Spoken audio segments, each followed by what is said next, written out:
Ammar TV.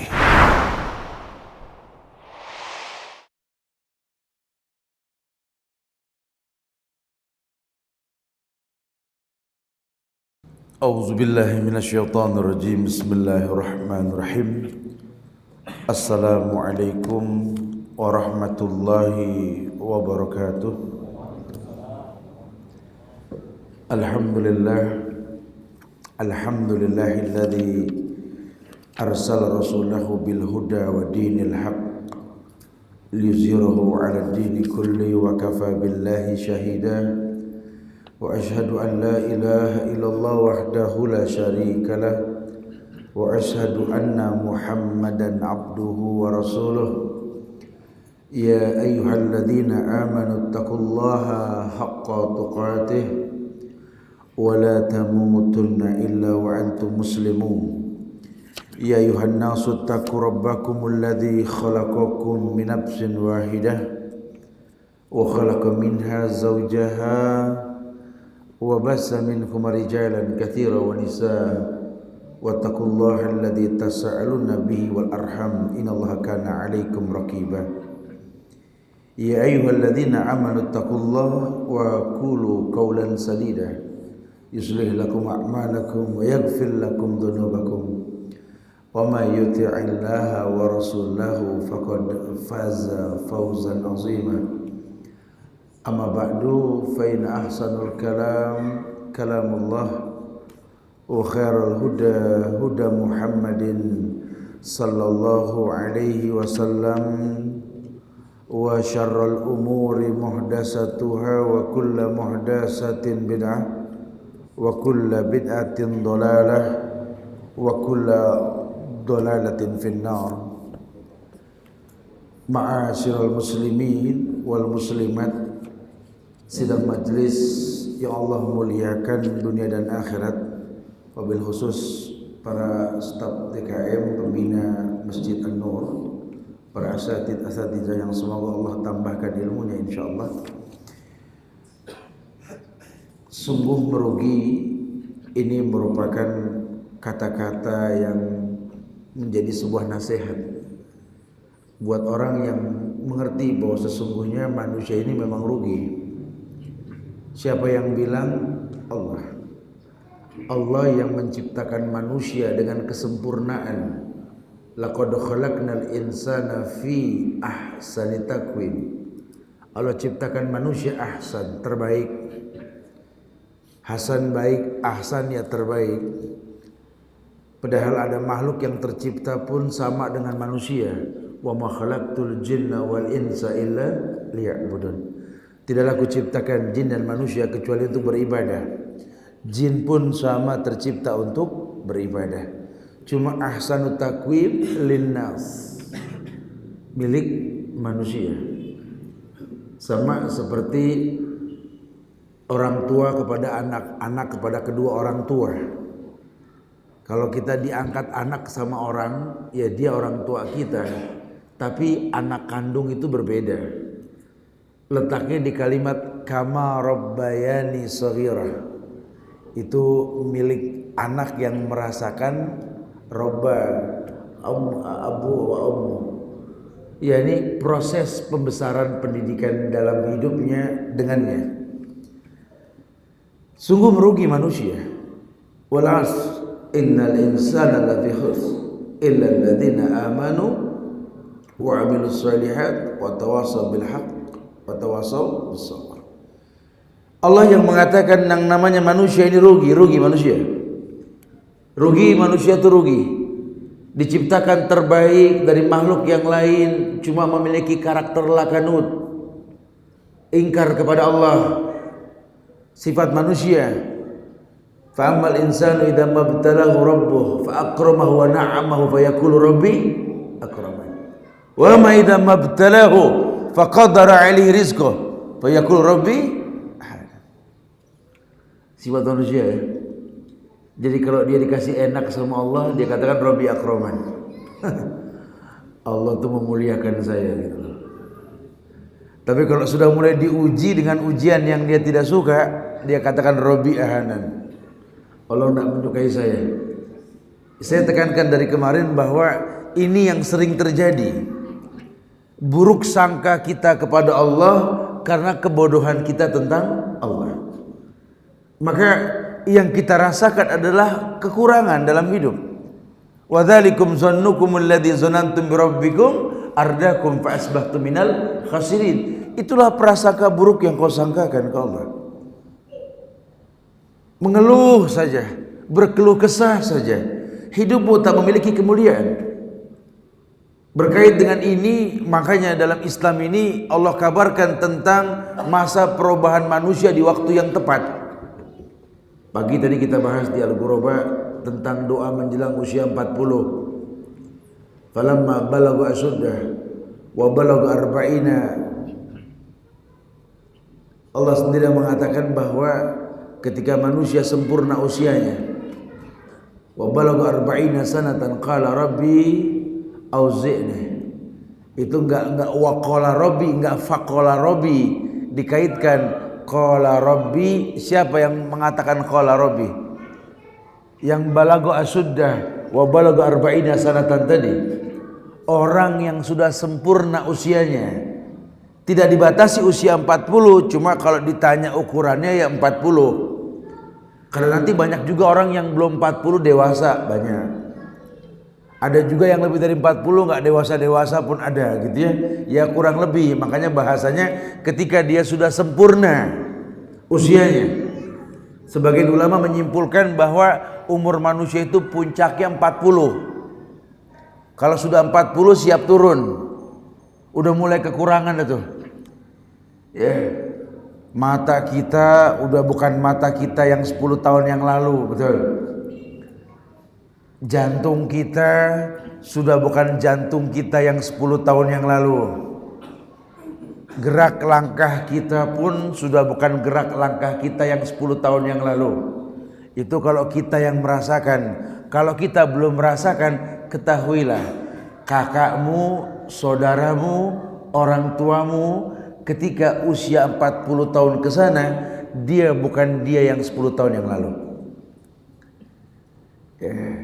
Kalau terdidik betul, disambungkan dengan yang kita bahas selama di sini bahwa rumah sebagai tempat pencetakan generasi robbani, ibu sebagai pencetak sekolah buat anak-anaknya, terdidik anak untuk mengetahui bahwa ketika dia melihat sebuah kekurangan, saat itulah pintu cinta terbuka untuknya.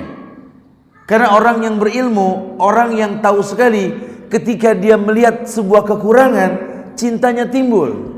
Dia mencintai sesuatu karena kekurangannya, bukan karena kelebihannya. Lain sama orang yang berpikir duniawi, yang dia lihat cinta timbul karena kelebihannya. Padahal dalam bahasa ulama, ketika ada orang berkata, Ustaz, cuma saya yang tahu kekurangan dia, Ustaz. Iya, berarti cuma Anda yang layak mencintai dia. Karena yang lain gak ada yang tahu siapa dia, Anda tahu. Ya, saudara Anda kah, keluarga Anda kah. Kadang-kadang kita suka merasa lelah dengan ujian sih, karena memang dasar kita berantakan. Kita cuma beragama secara keturunan, padahal alhamdulillah turunannya bagus. Cuma kan kalau kita nggak perdalam kan kerugian buat kita. Sampai ada orang mengaku Islam, mengaku hamba Allah, tapi nggak hafal nama Allah, banyak loh. Untung di Bali nggak ada. Orang ngaku hamba Allah nggak hafal nama Allah, kan gaswat itu, betul, bahaya. Takutnya apa? Seruntulan, tak ada juntrungan dalam berbuat sebuah kebaikan. Kebayang nggak sama antum?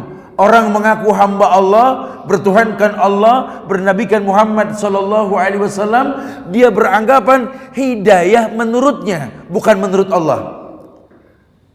Ini kan sudah jabariyah. Betul. Sama seperti orang mengatakan bahwa memang manusia nggak punya kemampuan. Ini kan qadariyah. Betul, wa mattasaun illa masya Allah. Kalian tak memiliki kemampuan kecuali izin Allah. Cuma kan kata Allah, innallaha la yughayyiru ma biqaumin hatta yughayyiru ma bi anfusihim. Allah tidak mungkin merubah satu kaum sebelum tiap orang mau merubah dirinya. Ada usaha. Sisanya la haula wala quwwata illa billah. Allah sudah tantang manusia supaya menjadikan Allah sebagai wakil. Kata Allah, Rabbul Masyriq wal Maghrib, la ilaha illa huwa fattakhidhu wakila. Allah Rabbul Masyriq wal Maghrib. Allah Rabb yang menciptakan timur dan barat. Ukuran Allah ya. Kalau ukuran manusia kan timur dan barat itu kan patok sama dinding tembok kebun sebelah.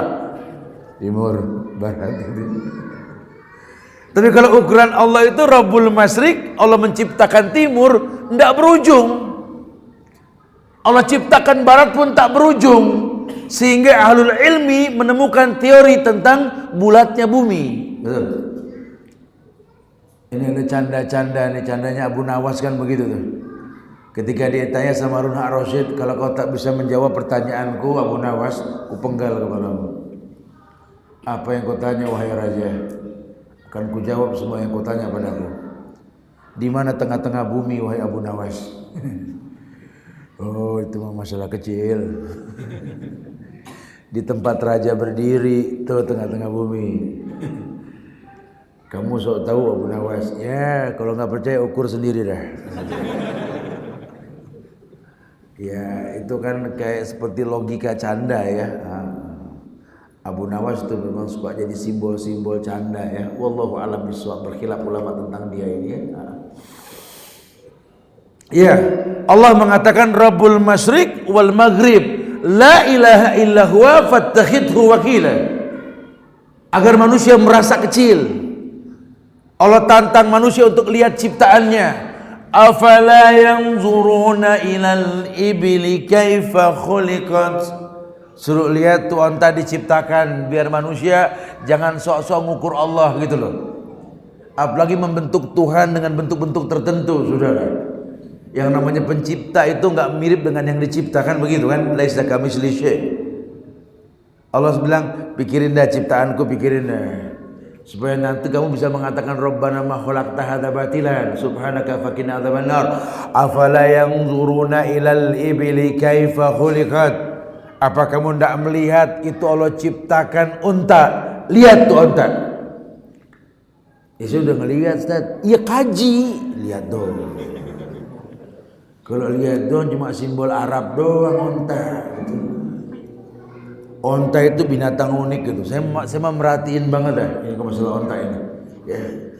Itu unta itu kalau kita ambil susunya enggak kayak kambing yang tinggal peres, enggak. Anda kalau mau ngambil susu onta nggak bisa begitu saja ngambil, dipancing dulu, anaknya lepas, itu susu keluar dengan sendirinya itu onta. Ya, kalau binatang lain nggak secerdas onta lah. Ya Allah ya Karim ya Rahman ya Rahim ya. Antum kalau dari Madinah ke Mekah tuh lebih panjang treknya dah. Dari Dzulhulaifa antum ambil mikot. Ya, labbaik Allahumma umratan, Allahumma hadil umrah la riya fiha wala sum'ah mahalli haitsu habastani. Ya, labbaik Allahumma labbaik sampai 6 jam ke Mekah, betul.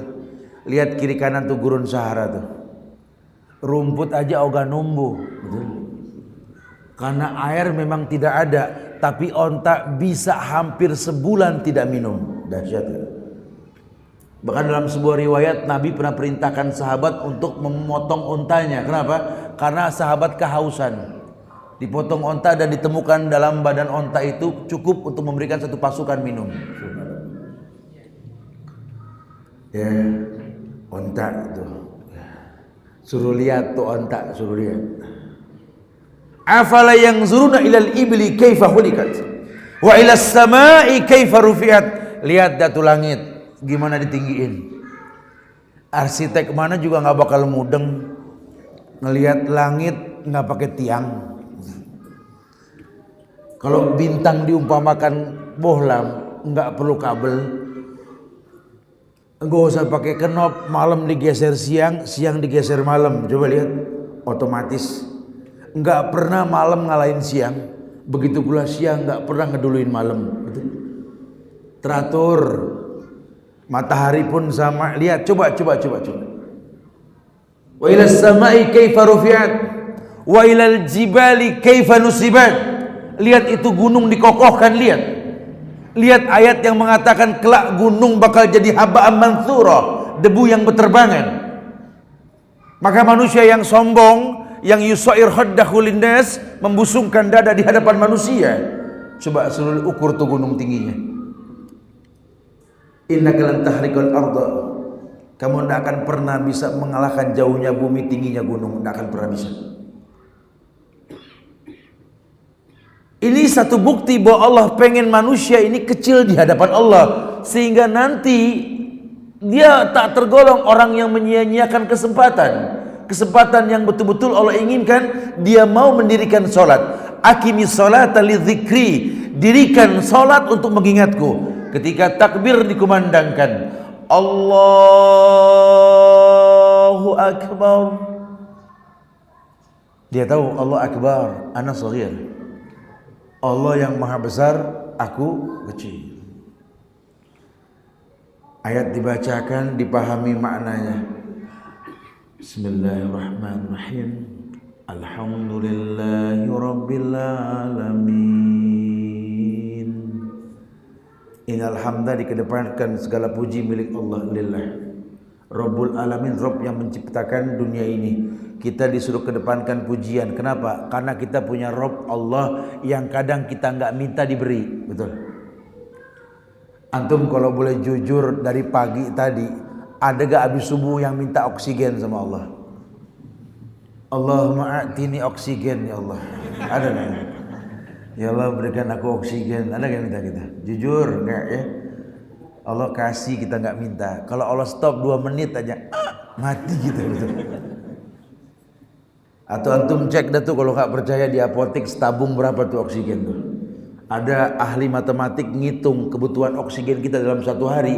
Kalau dirupiahkan dengan dolar 13.000 gitu ya, itu sekian miliar loh 1 hari. Allah tagih, tekor ente urusannya. Makanya ada orang Islam nggak demen sholat kan kelewatan betul. Orang Islam nggak demen muji Allah mah betul-betul dah. Ya. Emang dia mau ngadep Allah bawa apa? Padahal Allah cuma berikan 2 kunci hidup ini. Kalau nggak sabar ya syukur. Bukan masalah kaya atau miskin. Masalah kaya, masalah miskin mah terserah Allah lah. Ya, kita nggak bisa bikin peribahasa. Mungkin sekedar peribahasa sih silakan saja. Rajin pangkal pandai, hemat pangkal kaya, gitu ya. Iya, rajin pangkal pandai, hemat pangkal kaya. Ya kadang betul, kadang wallahu alam bisawab lah. Karena banyak orang yang rajin tak pandai-pandai. Banyak orang yang hemat, medit, pelit, kutet, koretnya masya Allah, afritnya orangnya nggak kaya-kaya. Tapi justru kadang-kadang orang yang kelihatannya boros, tangannya terbuka, malah nggak habis-habis rezekinya. Ya, ini kan satu bukti masyiah milik Allah. Manusia cuma berusaha. Bagaimana mendatangkan kemuliaan? Iya, jadilah kekasih Allah. Siapa kekasih Allah? Orang yang mengerti tentang kemuliaan, kewajiban yang Allah perintahkan. Ya, sehingga dia menjadi kekasih Allah. Ala in awliya Allahi la khaufun alaihim wa lahum yahzanun. Mereka orang-orang yang betul-betul tidak punya rasa takut, sedih dengan dunia, tidak. Karena dia tahu bahwa Allahu khaliqu kulla syai' wa huwa ala kulli syai'in wakil. Allah yang mencipta, pasti Allah yang mencukupi. Dia tahu Allah yang mencipta, dia tahu Allah yang mencukupi. Dia tahu yang namanya anak Adam ini kesempatan makin sedikit. Kalau bahasa Rasul itu kan yahrumu ibnu Adam wa yabqa ma'hu isnatani. Anak Adam itu yahrum, bakal tua. Ya, jadi kita jangan berasa muda mulu, ya. Harus tahu ini kita akan tua. Ya, tapi muda dan tua ini jangan cuma ngebahas kematian hanya untuk orang tua saja. Kadang-kadang saya kalau ngomong tentang kematian, yang muda bilang, "Tat, ngomong yang lain, Tat." Gitu. Antum kalau ngomong yang mati-mati kayak ngomong sama yang tua-tua, Ustaz. Enak aja. Ini bulan yang tua takziah ke yang muda banyak betul gitu ya. Kalau kematian mah nggak nunggu tua, nggak nunggu muda, bukan. Ya ini mah istitoah, ketika muda kita sempurna beribadah, kenapa nunggu tua baru ibadah? Enggak haji, entar nunggu tua. Kalau nyampe, betul. Mumpung masih muda, rezeki ada, ya udah fastabiqul khairat. Ini kan perkataan emas yang disampaikan oleh Abdullah bin Umar kan? Idza amsayta fala tantazir as-sabah wa idza asbahta fala tantazir al-masa. Kalau kau berada di pagi hari, jangan kau tunggu sore untuk berbuat baik, pun di sore hari jangan tunggu pagi untuk berbuat kebaikan. Fastabiqul khairat, berlomba-lomba. Sama kayak orang laki mengejar soft paling depan. Ini kalau soft kosong, isi langsung. Bukan ngasih orang, silakan, silakan. Antum itu kayak temer gitu ya. Nyuruh orang naik angkot, angkot jalan, antum nggak naik begitu ya. Orang tuh kalau yang namanya ibadah fastabiqul khairat, berlomba-lomba, jangan tunda-tunda. Kenapa? Karena yahrum ibnu Adam. Kalau kita yakin kita ini turunan Adam tuh pasti tua. Ya kan di negeri kita ada juga yang yakin kita bukan turunan Adam, katanya turunan Darwin, apa sih, monyet gitu ya. Ada di negeri kita, ada, apalagi ahli-ahli logika itu ya, biologinya itu. Oh, Ustaz, kita ini hasil proses perubahan, Ustaz. Dari monyet jadi manusia. Ente kalian bilang. Ya memang keyakinan beda-beda, Ustaz. Ana bawa 32 jenis muka monyet. Ana bilang, "Nih ada 32 jenis monyet. Ente turunan yang mana?" Enggak mau ngaku dia. Sebenarnya dia nolak di teori sebenarnya. Orang kalau sudah katakan kita ini Bani Adam, ya. Yahrumu ibnu Adam wa yabqu mahu isnatani. Yang namanya anak Adam itu bakal tua, yang enggak tua cuma dua. Al-hirs wal amal. Rakus dan panjang angan-angan, itu yang enggak pernah tua. Orang kalau yang namanya nafsu makan, rakus dunia, enggak pernah tua-tua, enggak pernah. Saya pernah, ya ini hadis saya pernah bahas dulu di SCTV, di manajemen SCTV ya. Itu kan ke SCTV kalau di Jakarta tuh kan di Senayan, di apa, Senayan City ya. Di atas itu ada SCTV itu ya. Ya, saya pernah masuk ke situ, naik ke atas. Sebelum situ saya lihat banyak sekali etalase yang memajang model-model baju di orang-orangan toko, betul. Itu saya ngelihat nenek-nenek tua di kursi roda, dia ketawa aja ngeliat baju. Dia bilang, masih pengen. Itu nggak bisa hilang, mau bilang apa? Ya. Kadang-kadang bajunya dengan kulitnya sudah nggak matching. Ya kan memang Allah sebenarnya kalau ciptakan manusia itu sesuai dengan apa kemuliaannya gitu loh. Cuma kita yang dibikin heboh dengan keadaan. Coba ada perhatiin dah, kalau kita mau qanaah nggak besar biaya hidup loh. Allah ciptakan tuh bayi yang lahir semuanya lucu. Nggak ada orang nggak senang sama bayi, semua orang senang bayi, jujur. Biar tuh bayi macam-macam modelnya tergantung turunannya, tapi lucu yang namanya bayi. Alah bayi mah kencing aja kita ketawa, ya dia kencing gitu ya. Coba kalau udah gede, astagfirullah dia kencing. Udah bayi mah lucu lah sudah ya.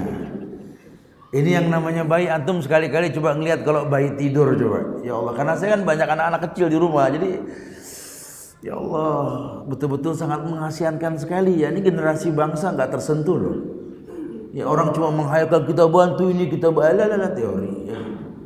Saya makanya sengaja bikin itu yayasan apa mandiri ya, nggak perlu donaturan lah. Udah saatnya anak muda tuh kalau bikin yayasan nggak ngerepotin orang gitu loh. Berpikir bagaimana bisa berkarya untuk sebuah hal yang baik. Kenapa? Karena manusia mulia dengan karya cipta. Siapa yang bilang? Allah. Allah yang mengatakan wazkur ibadana Ibrahim, Ishaq wa Ya'qub ulil aidi wal absar. Ini kan jarang dibahas kan? Wadhkur ibadana Ibrahim, kabarkan tentang hamba-hambaku Ibrahim, ayahnya, Ishak anaknya, Ya'qub cucunya. Apa kelebihan mereka? Ulil aidi wal absar. Hidupnya punya karya cipta, hidupnya punya talenta. Harus seperti itu. Prinsip kuat dalam hidup, lebih baik kecil kepala teri ketimbang gede ekor kakap. Tuh. Anda mendingan ekor kakap tak kenyang. Tuh kan lain sendiri kan. Dibilang mendingan kecil kepala teri gede ekor kakap, malah pengen ekor kakap gede. Kalau orang punya karya cipta tahu, karena bukan permasalahan yang dia miliki, manfaat yang dia miliki ini apa, itu dia berpikirnya. Memang kita senang diberi, dengan banyak harta diberi kita senang, tapi mulailah kita lebih senang memberi walaupun sedikit, itu lebih baik. Berpikirlah bagaimana memberi ke negeri ini, bukan mengambil. Mulai kita berpikir apa manfaat saya buat banyak orang, bukan memaksa orang bermanfaat buat kita, bukan. Saya tinggal di Bali ini, kayaknya Bali nggak bermanfaat buat saya. Masya Allah. Memang Bali nggak butuh Anda gitu loh. Tapi mulailah berpikir manfaat Anda untuk Bali apa, itu lebih baik. Sehingga karya cipta akan terpikirkan seperti itu. Iya, wallahi antum kalau kumpulin anak-anak kecil lucu. Ntar tuh ada fasenya tuh anak udah mulai gedean sedikit dah. Biasanya kalau udah mulai gedean dikit, kulitnya nggak selembut bayi, balita beda sekali sama anak-anak 7 tahun ke atas. Apa dibilangnya tuh gulam, yaitu anak sampai 9-10 tahun tuh udah mulai beda tuh. Nanti kalau udah fase pasca ABG itu 12 tahun sampai 15 tahun tuh udah mulai tumbuh jerawat. Biasanya gitu ya. Sebenarnya jerawat itu cuma siklus dalam badan. Nggak usah dipencet, nggak usah repot, nggak usah. Nanti hilang sendiri. Ya, coba dan kalau udah tua, nggak ada nenek-nenek sama kakek-kakek jerawatan, betul? Emang hilang sendiri itu ya. Ya kita nggak usah sibuk-sibuk kalau kita mau qanaah gitu. Bas walhasil sudah Allah ciptakan kemuliaan. Cuma karena kita nggak paham. Nah jamaah yang Allah muliakan, Anda jabarkan seperti ini. Maksudnya berharap kita ini paham bahwa sesungguhnya Allah ciptakan manusia dengan kesempurnaan. Kenapa dikatakan sungguh merugi ini manusia? Iya, salah satu kerugian yang sering dibahas oleh ulama, yakni ruginya manusia memiliki orang tua yang masih hidup tapi nggak menggapai kemuliaan. Ya, ada hadis di mana Rasulullah mengatakan rugi, celaka. Man kila man ya Rasulullah? Siapa ya Rasulullah? Nih, orang yang hidup memiliki orang tua yang sudah tua salah satunya, tapi nggak bisa masuk surga, rugi. Teringat sebuah ayat dalam surat Al-Isra ayat 23, ayat yang sering dibahas berkaitan tentang berbakti kepada kedua orang tua. Ya, bahkan saya juga baru mendengar satu hadis kemarin dari Syekh Alia ya di Makkah, ketika beliau di majlisnya di lantai 4 Makkah itu ya, beliau mengatakan bahwa inna fil jannati baban yuqalu babul ummi, bahwa di surga itu ada satu pintu namanya pintu ibu. Masya Allah, karena berkhilaf ulama menyebut jumlah pintu surga. Ada yang mengatakan 8, 7 dan ada yang mengatakan tak berbilang, wallahu a'lam. Tapi kata beliau ada sebuah hadis yang jarang dibahas. Inna fil jannati baban yuqalu babal ummi, bahwa di surga itu ada sebuah pintu, di mana pintu tersebut dikatakan pintu ibu. Pintu ibu yang manusia bisa masuk surga karenanya. Allah berfirman dalam Al-Quran, wa qada rabbuka alla ta'budu illa iyyahu wa bil walidaini ihsana imma yablughanna 'indaka al-kibara ahaduhuma aw kilahuma fala taqul lahumā uff wa la tanharhumā wa qul lahumā qawlan karīmā. Ada ayat yang simpel yang sering dibahas. Allah mengatakan wa qada rabbuka, Rabb kamu, Rabba ya Rubu, Rabb yang menciptakan kamu dengan proses. Rabbi Allah, Rabb Allah. Karena Rabb ini yang dimaksud Allah. Wa qada rabbuka, Rabb kamu yang menciptakan kamu dengan proses. Alla ta'budu illa iyyahu, telah mewajibkan, menakdirkan kamu untuk tidak beribadah kecuali hanya kepadanya. Jadi sudah qada, sudah qadar, sudah takdir. Yang namanya manusia itu beribadah kepada Allah. Fitrah manusia beribadah kepada Allah. Ya, orang Islam dikhususkan kalimatnya Allah wa qadara rabbuka alla ta'budu illa iyyahu. Ada iyyahunya di sini tauhid. Hanya untuknya Allah yang dimaksud. Tapi kalau orang-orang kafir wallahu alam bisawab.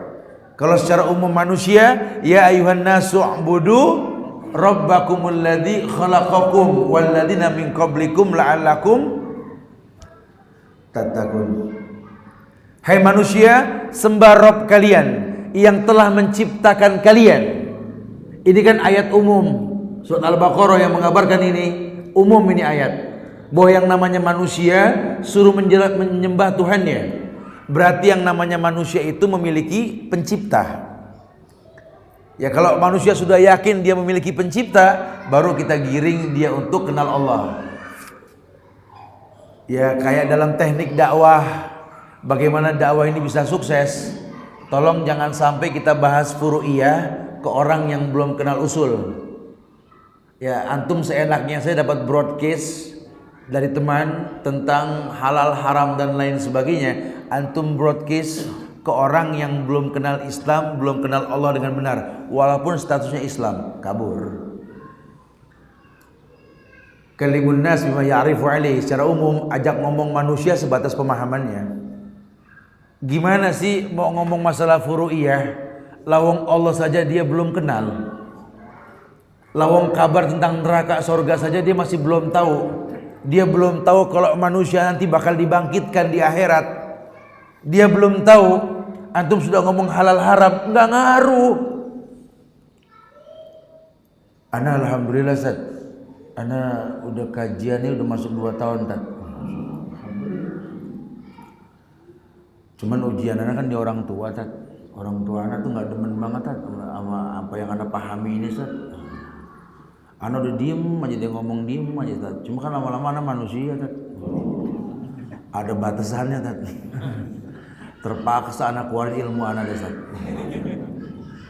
Anak bilang, Pak duduk, Mi duduk sini. Terpaksa Tat, anu nggak mau sebenarnya. Anak bilang, qala Allah wa qala Rasul. Kalau anak udah begitu, orang tua anak diam semua Tat. Nggak bisa berkata-kata sekatu kata pun, nggak bisa dia berkata. Setelah anak ngomong, anak jalan. Dia merasa dia lebih hebat dari orang tuanya. Ternyata pas dia pulang kata orang tuanya, ngomong apa itu? Enggak paham. Jadi begitu tuh kadang-kadang. Kita merasa mampu menyampaikan sesuatu padahal yang disampaikan enggak paham. Ya antum di majelis ini jangan anggap paham semua loh. Kadang-kadang yang di belakang lebih hebat ketimbang yang di depan loh. Ya, karena orang macam-macam, ada yang paham nggak? Banyak sekali. Makanya kajian yang baik itu setelah kajian siapa yang mau nanya supaya nggak paham bisa nanya, gitu ya. Itu lebih baik. Iya. Ada anak muda ngedalemin kitab suci agama lain. Sampai minus matanya baca gituan. Apalagi kitab suci orang-orang Bali kan susah tuh tulisannya, betul ya. Setelah dia paham, anak mau berdebat kan? Anak mau berdebat. Ya, menggonggong sana, menggonggong sini. Maka tadi pagi saya katakan orang yang banyak gonggong itu bakal jadi mainan. Seperti anjing yang banyak gonggong, jadi banyak. Kalemlah seperti singa yang gak usah banyak komentar. Ya. Makanya gak ada yang berani mainin singa, betul? Kalau anjing kalau sudah mulai menggonggong, orang tahu ini memang gaya bahasa anjing yang menggonggong. Makanya anjing dimacem-macemin, dibikin pudel, dibikin poni, itu anjing gitu ya. Ada paket dasi kupu-kupu anjing, macam-macam. Coba ada kayak yang berani ngepang rambut singa. Coba. Ya. Ini kan bahasanya Imam Syafi'i kan begitu ya. Imam Syafi'i itu kalau bilang diamlah seperti singa. Ya, jangan banyak menggonggong seperti anjing, orang menganggap remeh nanti. Imam Syafi'i bilang begitu.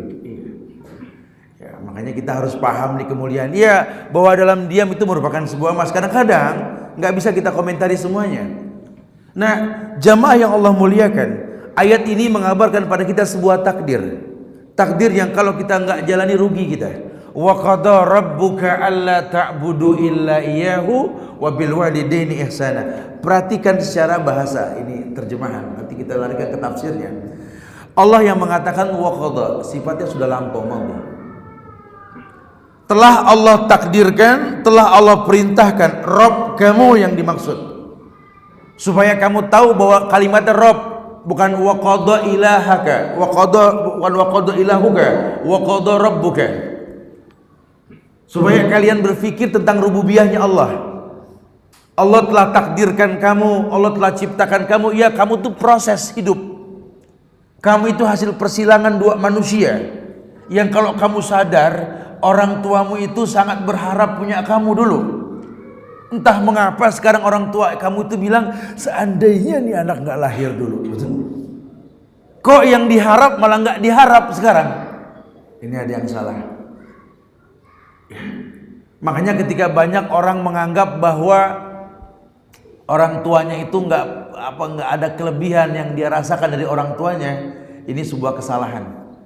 Ya, saya sering berhadapan sama anak muda yang seperti ini mengatakan, ya Allah Ustaz, antum sih enak kalau ngomong Ustaz, masalah orang tua hormat, ya orang tua antum orang baik Ustaz. Kalau orang tua ana Ustaz, ya Allah Ustaz, asal antum tahu aja Ustaz, ya ana dibuang dari kecil Ustaz, udah gede ana baru diakuin, gimana ana mau cinta sama dia Ustaz? Ini masalah hati, nggak bisa dibohongin Ustaz. Apa begitu dia bilang? Oh ya akhi fillah, kalau antum mau kaji diri antum, sebenarnya antum bisa lebih dari orang-orang lain lah. Kalau orang lain itu orang tua bermanfaat buat dirinya, tapi kalau antum punya kemampuan untuk bermanfaat buat dia.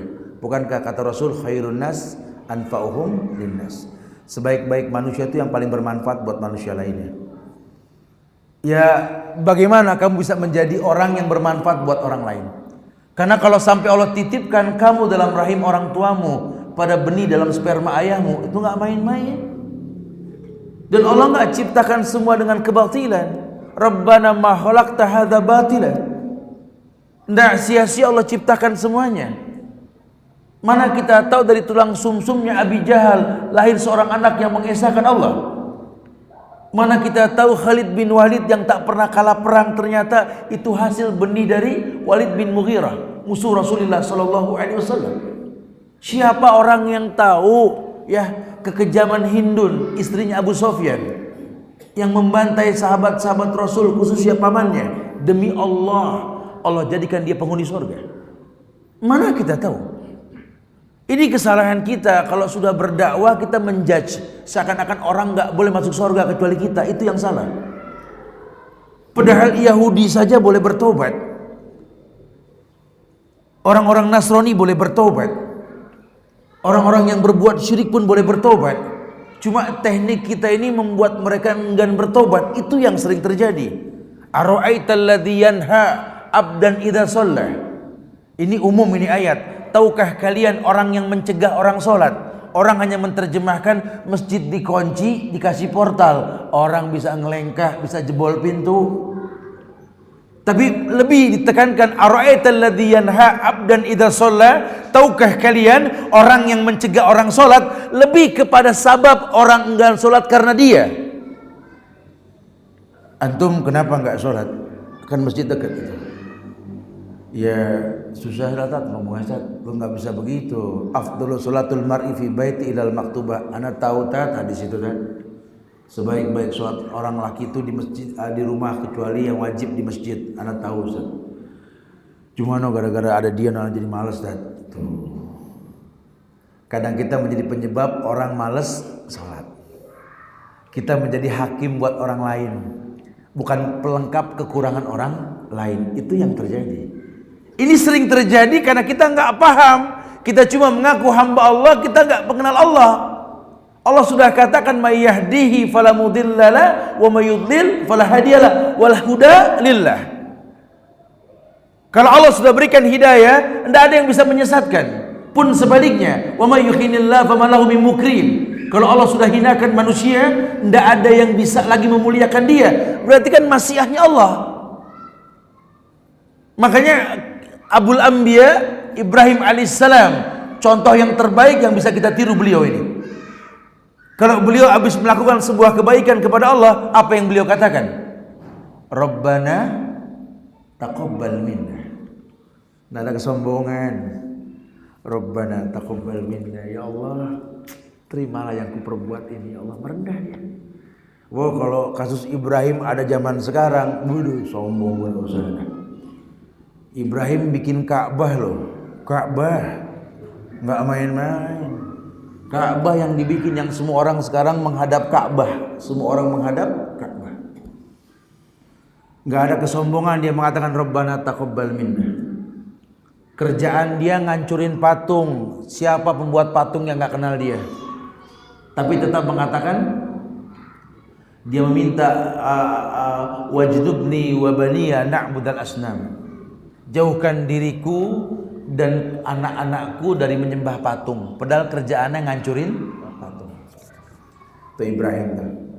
Enggak ada kesombongan karena dia tahu bahwa hati anak Adam di antara dua jari ar-Rahman. Allah balik-balikan terserah Allah ya. Kita enggak pernah. Kalau kita yang jadi Ibrahim, waduh sombongnya. Bikin Ka'bah. Bisa depan gang kita tulisin di gapura, rumah yang bikin Ka'bah. Kita status jabatan aja kita pengen tulis di kartu nama, biar pada tahu. Ya, saya salut sekali kalau teknik dakwah Rasul kita pahami. Itu ada Sahih Fikih Sirah. Antum beli itu buku bagus, Sahih Fikih Sirah. Ya, teknik dakwah Rasul. Itu pernah ada orang Arab Yaman datang ke Rasul, Arab Badui datang ke Rasul. Datang ke majelis Rasul ketika beliau sedang menyampaikan dakwah.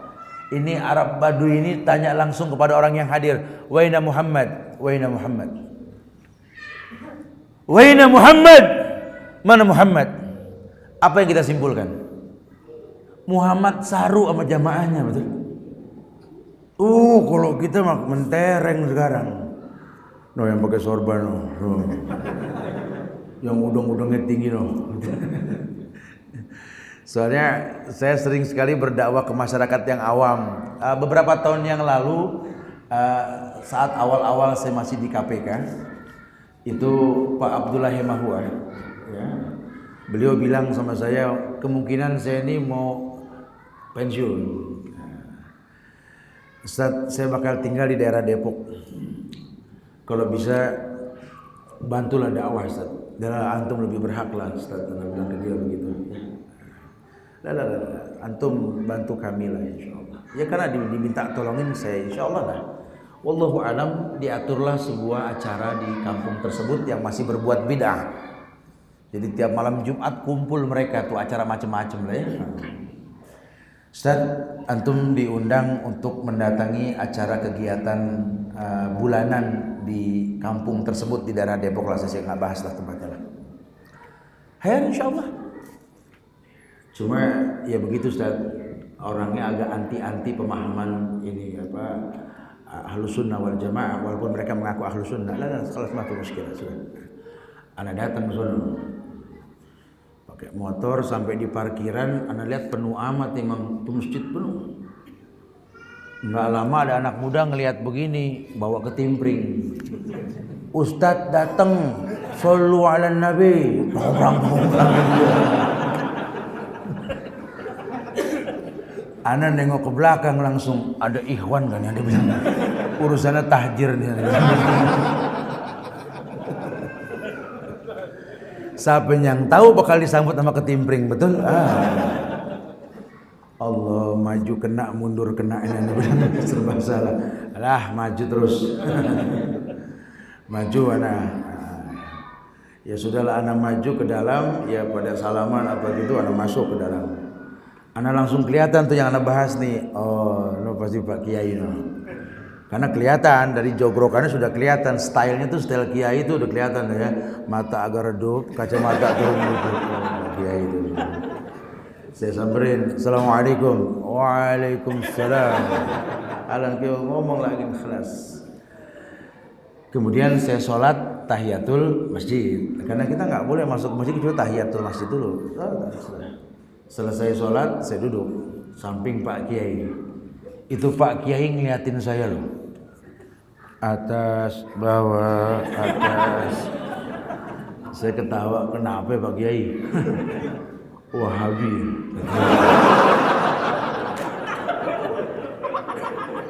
Dia bilang ana Wahabi.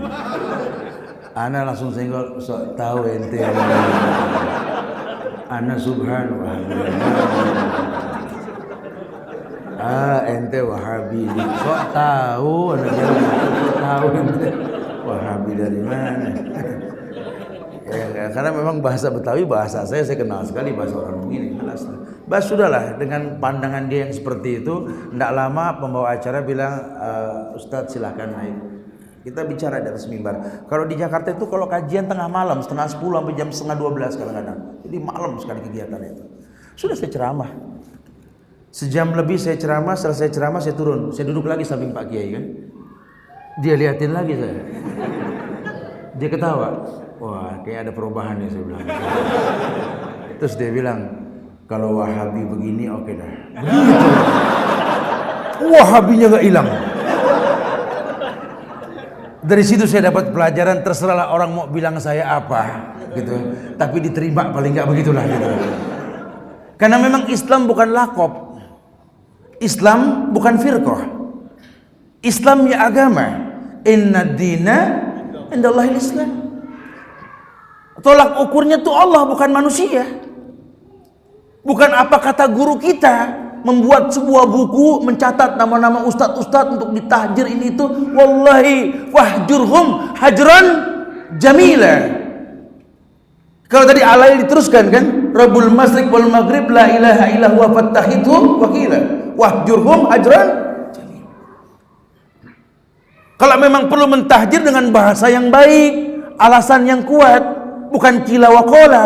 Ilmu itu bukan kila wa qala. Ilmu itu qala Allah, wa qala Rasul, wa qala sahabat, ma'a syahidai, dengan syahid. Ini indahnya Islam. Cuma mau bilang apa? Itu yang terjadi. Kullu hizbin bima ladaihi farih. Setiap kelompok merasa paling baik. Makanya di awal kemarin saya bahas, di bentar lagi Ramadan. Kita yang rusak. Lawang hadis yang bilang puasa dengan melihat bulan, berbuka dengan melihat bulan, ada yang nyaut NU. Begitu katanya. Kalau memang tidak bisa dilihat, genapkan Sa'ban 30 hisab sama dia. Begitu. Padahal kalau dia mau baca autobiografi Buya Hamka, semoga Allah muliakan ke Buya Hamka, ada catatan tulisan kecil beliau itu. Beliau orang Muhammadiyah yang beliau mengatakan bahwa betapa mulianya hadis yang Rasul turunkan ini. Sumu li ru'yati wa aftiru li ru'yati. Semoga Allah muliakan orang yang berilmu. Cuma ke bawahnya ini taklid. Ke bawahnya taklid. Nah, tidak ada agama dengan taklid. Apalagi taklidil a'ma, enggak boleh. Sahabat mengatakan ittabi'u wa la tabtadi'u faqad kufitum. Agama ini tinggal nyontoh. Jangan buat yang baru, sempurna sudah. Siapa yang bilang sempurna? Allah. Al-yawma akmaltu lakum dinakum wa atmamtu alaikum ni'mati wa raditu lakumul Islam ad-dina.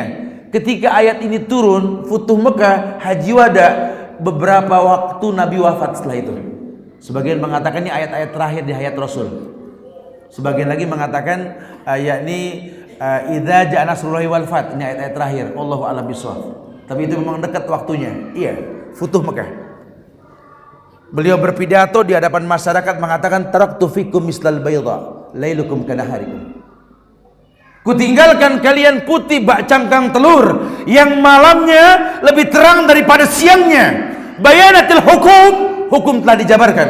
Al halal bayyin wal haram bayyin wa umur bainahuma mustabihat. Bayanatil hukum, hukum telah dijabarkan. Diakui oleh dunia. Orang-orang kafir Parsi pun tahu sempurnanya ini agama. Wallahi ma akmala hadad din. Betapa sempurnanya agama ini. Sampai-sampai sahabat mengatakan dulu orang Yahudi Nasrani melihat muka kami para sahabat bisa masuk Islam. Kenapa? Karena Islam pas makomnya liuzhirahu ala dini kulli, agama yang mewarnai. Tampak jelas di wajah orang-orang Islam. Simatuhum min asaris sujud. Ada bekas sujud di wajah orang Islam. Lah kalau kita kan kalimat bekas sujud diidentikan sama cemong di jidat, betul? Antum muslim. Ya memang kalau sujudnya betul cemong, betul ya. Tapi kan kesian yang udah asam urat nggak cemong-cemong, betul nggak bisa sujud.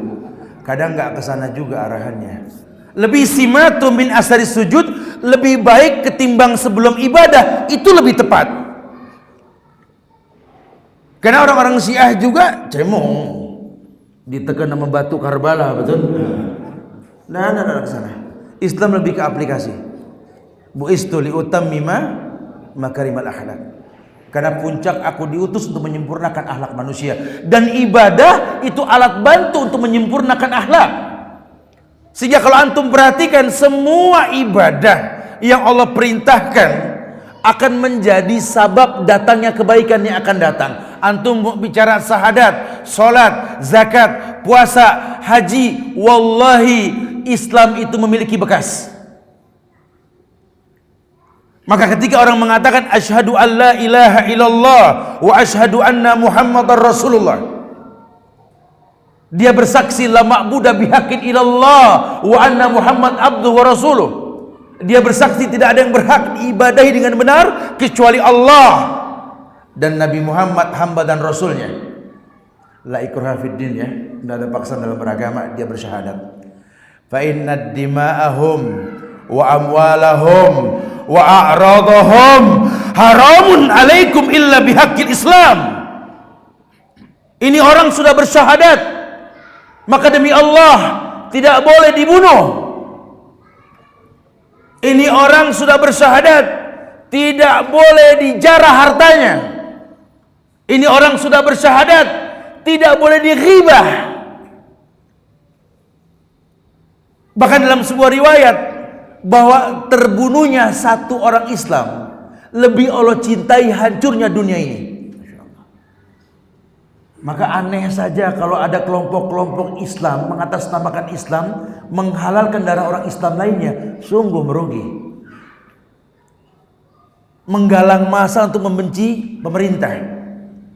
Ini negeri kafir, Ustaz. Antum bisa bilang negeri kafir, hukumnya belum Islami, Ustaz. Itu presidennya aja, Ustaz, bininya nggak pakai kerudung, Ustaz. Ini bukan negeri Islam, kan? Antum juga bukan Islam, jangan-jangan anak Islam, tat. Nenek antum gak pakai kerudung. Gimana sih antum bisa mengklaim seperti itu? Hati-hati, ya. Bahkan kata Rasulullah SAW ketika salah seorang sahabat diperintahkan untuk menyerang sebuah tempat negeri, ya, ini Nabi mengatakan hal sami'tumul azan, apakah kalian mendengar azan? Na'am. Fadzalika biladina. Itu bilad kita, negeri kita. Biladul Islam, sami'al azan. Tidak ada larangan orang berbuat baik, negeri Islam. Kalau bicara kesempurnaan milik Allah, ini negeri Islam, cuma belum sempurna keislamannya. Tugas kita menyempurnakannya. Dan penyempurnaan itu bukan dengan hujatan, cacian, makian, bom bunuh diri, bukan. Kadang-kadang gara-gara tingkah laku kita Islam tercoreng. Hati-hati, takut sama Allah. Summa la tus'aluna yawma idzin 'anil na'im. Faman ya'mal mithqala dzarratin khairan yarah, wa man ya'mal mithqala dzarratin syarran yarah. Hati-hati. Syahadat berbekas. Orang Islam enggak boleh dibohongin. Makanya kita bisnis sama orang Islam harus akadnya jelas. Tidak boleh bayul goror. Tidak boleh beli kucing dalam karung. Kenapa? Karena keuntungan yang kita ambil dengan cara menyakiti saudara kita akan menjadi awal bala dalam hidup kita. Jangan kita anggap bangga. Anak bohongin tat. Akhirnya anak untung. Dia pikir itu untung buat sendiri. Ternyata rezeki yang dia dapat dengan cara yang zalim. Ada rezekinya rumah sakit, betul? Ada rezekinya bengkel. Ada rezekinya tukang obat. Iya, kita lupa rezeki kita itu milik banyak orang. Gara-gara kezaliman yang kita lakukan, terjebaklah dengan sekian banyak ujian yang kadang kita nggak mampu untuk itu. Ya. Orang Islam tidak boleh dighibah. Ya, buat orang yang masih suka berdemo, menggalang massa untuk mencaci maki pemerintah, ya saya nasihatkan tobat dah buru-buru. Karena wallahi tidak ada manfaat yang Anda lakukan. Hujatan, cacian, makian, perubahan itu milik Allah, bukan milik manusia. Tapi kan kita harus ada usaha, usaha merubah. Iya. Kalau bicara usaha merubah, jihad, Nabi sudah ajarkan. Lengkap sudah. Jangankan cara jihad, cara buang hajat aja diajarin. Sempurna sudah. Coba kuak masalah ini. Kita punya pemerintah yang zolim. Dulu Muhammad dihadapin sama Abu Lahab, Abu Jahal, lebih zolim lagi.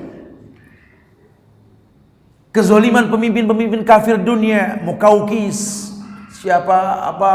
Heraklius.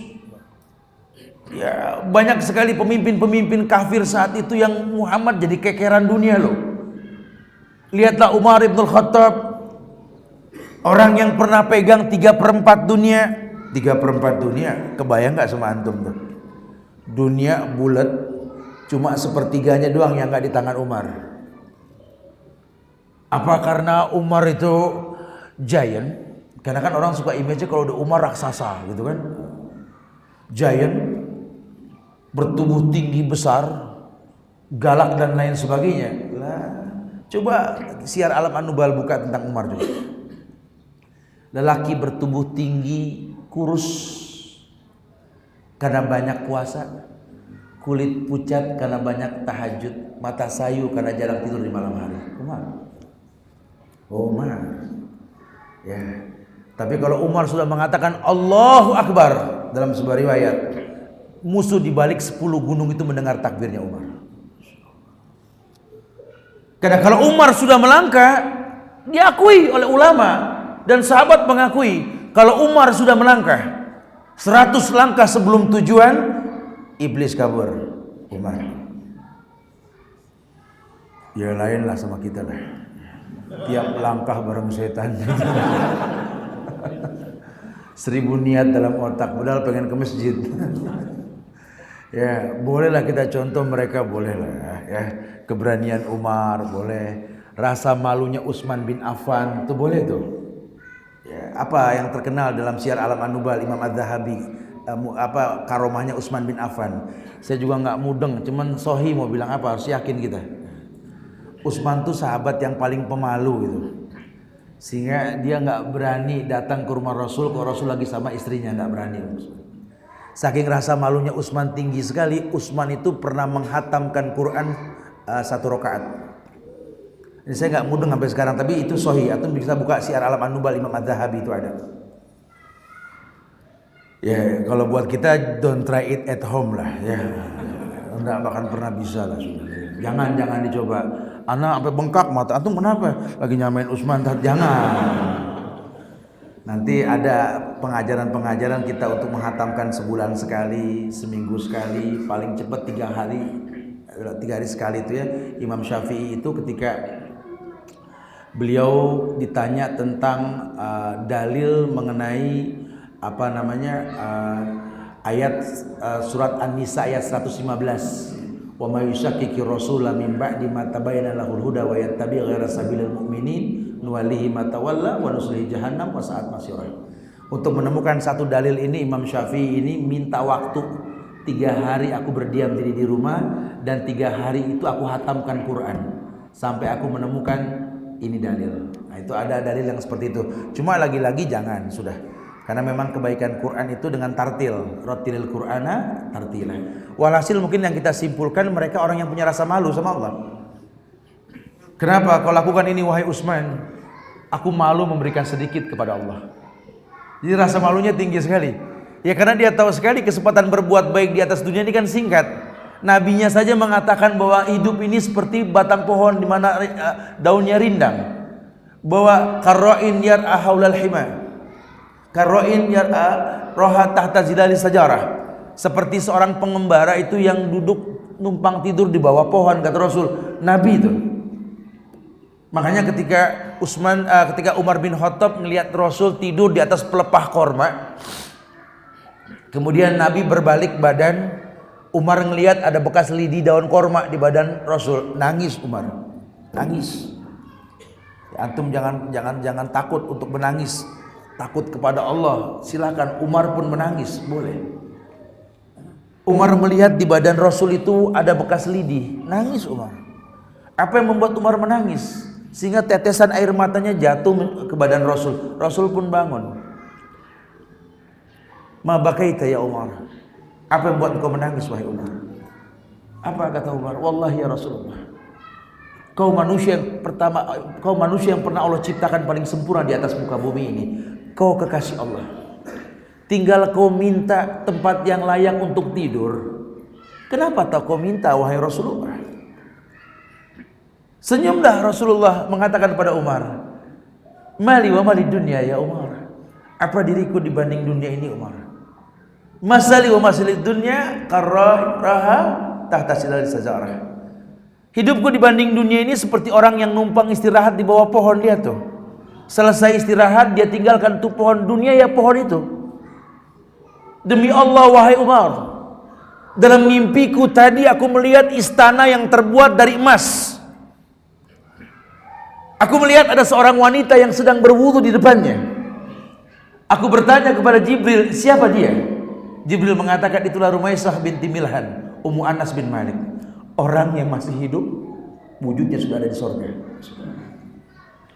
Aku bertanya kepada wanita tersebut, ini istana emas milik siapa? Kata wanita itu, ini milik Umar. Wallahi ya Rasulullah, wallahi. Orang-orang yang mentalak dunia, orang-orang yang tak membutuhkan dunia, Allah jadikan dunia datang menunduk kepadanya. Allah penuhi dadanya dengan keberkahan, karena dia tahu sekali dunia seperti sayap lalat, sayap nyamuk. Tidak ada yang dia banggakan dari dunia. Yang dia tahu cuma di dunia, tazawwad wa tazawwadu fa inna khairaz zadi taqwa. Berbekalah kalian, berbekalah. Sebaik-baik bekal adalah takwa.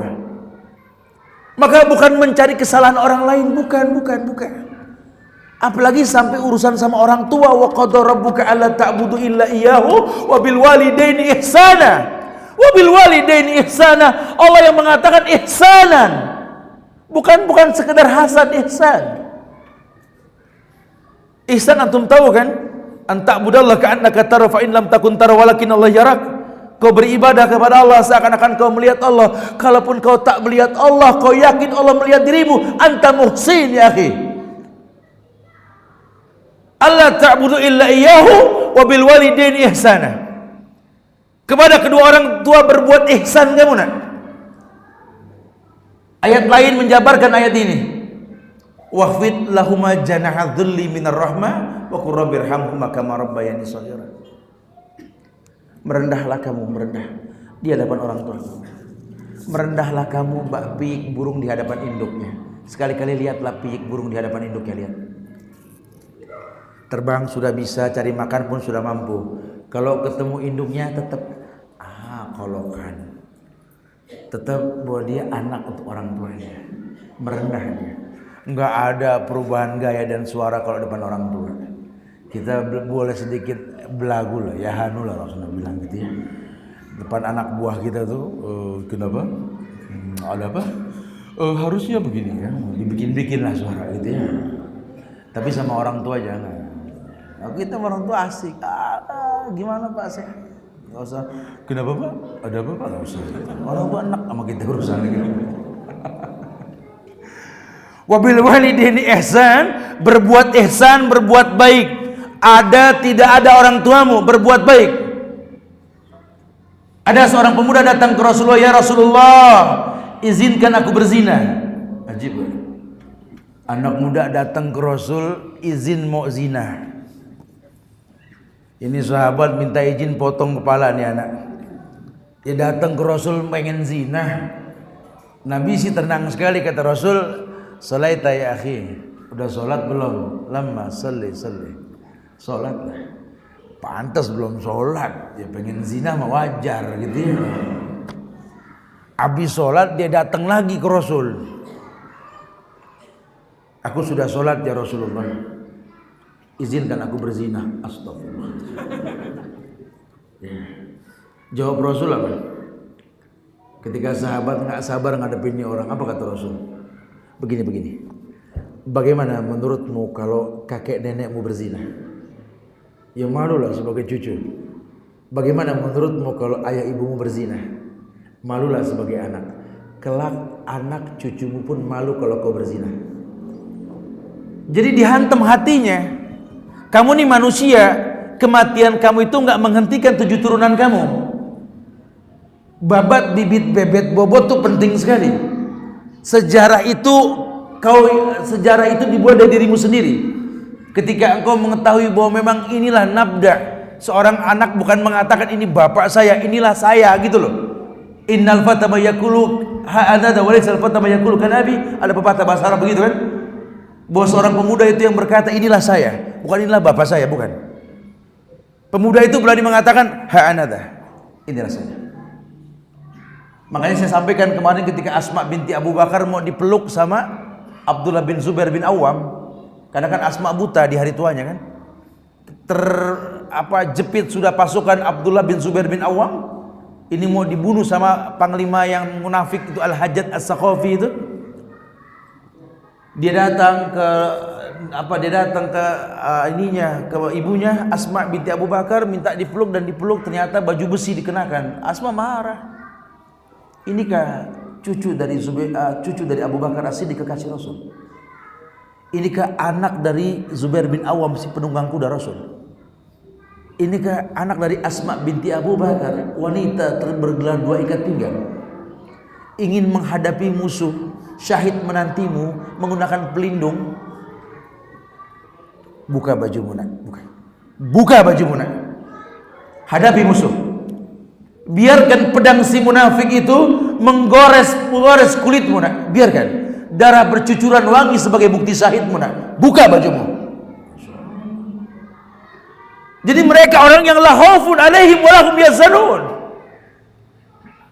Mereka orang yang tidak pernah takut dengan dunia. Mereka tahu sekali apa yang mereka perbuat ini bertaut dengan sesuatu yang akan datang. Kalau gajah mati meninggalkan gading, harimau mati meninggalkan belang, manusia mati meninggalkan kebaikan. Ini yang dia jaga. Ini yang dia jaga di hadapan dunia. Karena kalau bicara dunia bakal dia tinggalkan. Apa sih dunia? Ma'akala fa'afna wa labisa fa'abla wa tasaddaqa fa'amda wa masih wa dhalik fadahibun wa tarikuh linnas. Ya dunia apa? Makanan yang enak pun cuma di mulut, baju yang bagus pun cuma di badan. Justru yang kau miliki bakal kau tinggalkan. Imah hilang, diambil orang atau usang, atau menjadi waris. Itu dunia sudah. Tapi wa tasaddaqa fa'amda, yang kau sedekahkan itu yang bakal menetap. Ini yang dia perhitungkan. Maka dia tahu sekali kalau sampai dia berbuat sebuah keburukan, efek buruk akan berdampak. Memang tidak ada karma dalam Islam. Tapi Islam berkeyakinan tentang al-jaza bi jinsil amal, balasan tergantung perbuatan. Fa may ya'mal misqala dzarratin khairan yarah, wa may ya'mal misqala dzarratin syarran yarah. Dia berbuat ihsan, Islam tawarkan berbuat ihsan. Engkau beribadah kepada Allah seakan-akan kau melihat Allah. Kalaupun kau tidak melihat Allah, kau yakin Allah melihat dirimu. Iya, dia tidak butuh manusia. Kalau bicara yang sunnah ya, kalau bicara yang wajib kan kita dizaharkan.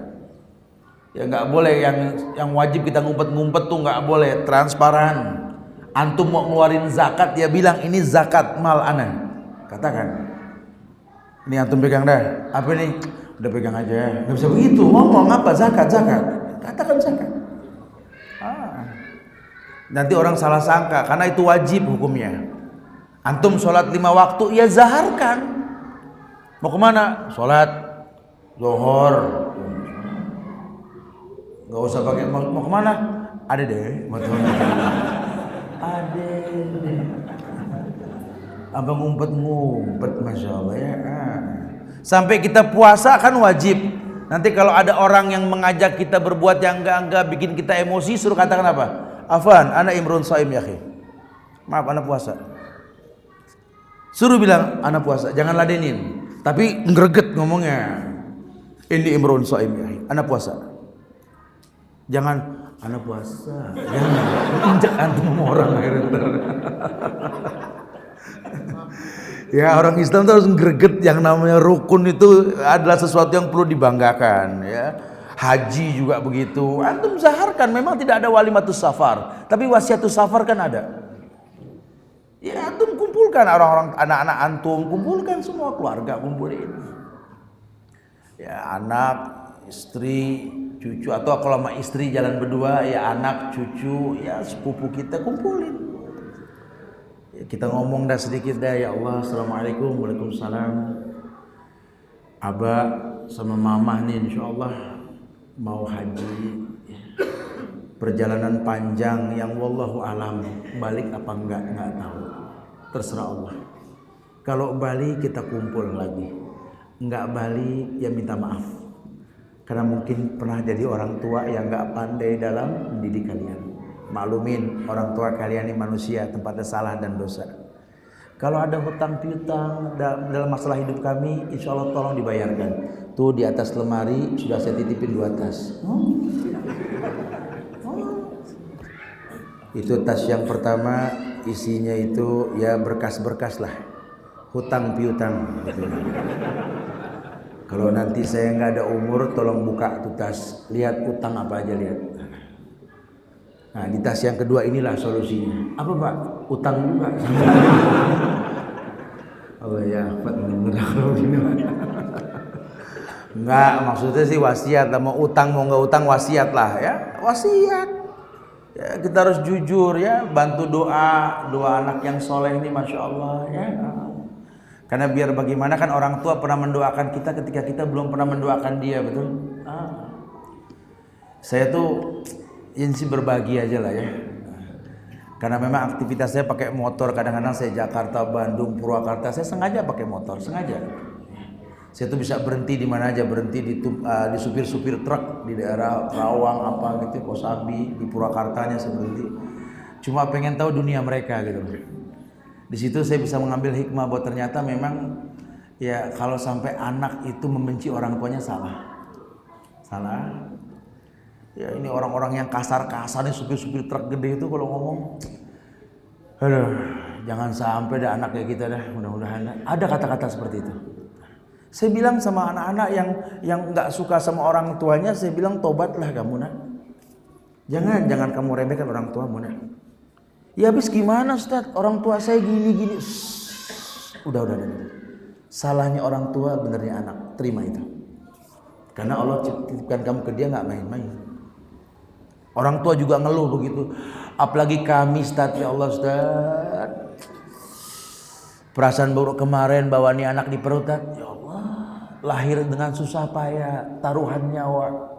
Kami timang dia cinta walaupun banyak kekurangannya. Ya Allah, udah besar ngelawan, sakit. Sakitnya di sini tadi. Sakit, betul-betul sakit. Saya tuh sempat kasus kayak gini, saya bingung. Antum bisa dilihat di YouTube kasus ini, kisah nyata. Saya sampai nggak bisa jawab saat itu, ya Allah. Karena saya kan di dunia anak-anak muda di kampus, di mana saya bergaul juga sama mereka nih.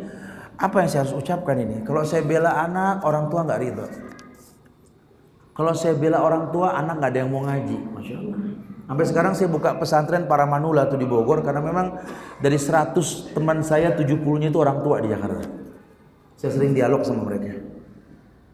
Sampai saya nggak bisa terjawab dengan ujian buat diri saya sendiri. Saya banyak minta maaf sama anak-anak karena jarang saya di rumah. Kadang-kadang saking jarangnya saya suka bilang sama istri saya tuh, ini anak kayak tinggian dikit ya, tinggian nggak pernah ngeliat saya bilang gitu. Ya Allah, ya hingga pernah saya datang waktu itu saya dari Bukit Tinggi ya. Saya bawa rambutan Aceh Plat sama duku kalau tidak salah. Saya pulang di rumah itu, saya duduk depan rumah. Ini pelajaran buat saya pribadi, ya. Buat orang yang benci orang tuanya. Ya, saya duduk di depan rumah, saya bawa itu buah-buahan. Saya punya kebiasaan kalau duduk tuh saya taruh handphone, saya taruh buku apa semua di meja. Nikmatin lelah tuh ya. Nggak lama tuh kopi datang. Saya dibawain kopi, ya Allah.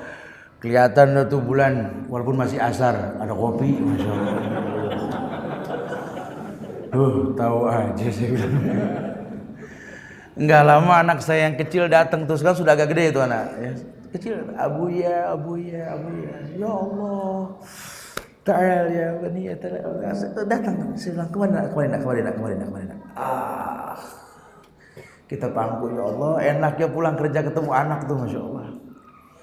Dia turun dari pangkuan saya, dia lihat tas yang saya bawa. Ternyata memang dia tertarik sama duku. Memang masya Allah hobi duku sampai sekarang sama saya miripnya orang itu ya. Diambil itu duku, dicemplungin ke kopi saya. Saya kan ketawa. Aduh, nih anak udah lucu aja dah anak mah ya. Masya Allah. Saya pikir segitu doang udah ada tuh. Ternyata duku sama kopi diaduk. Kan jadi keluar Betawi saya kalau udah begitu kan.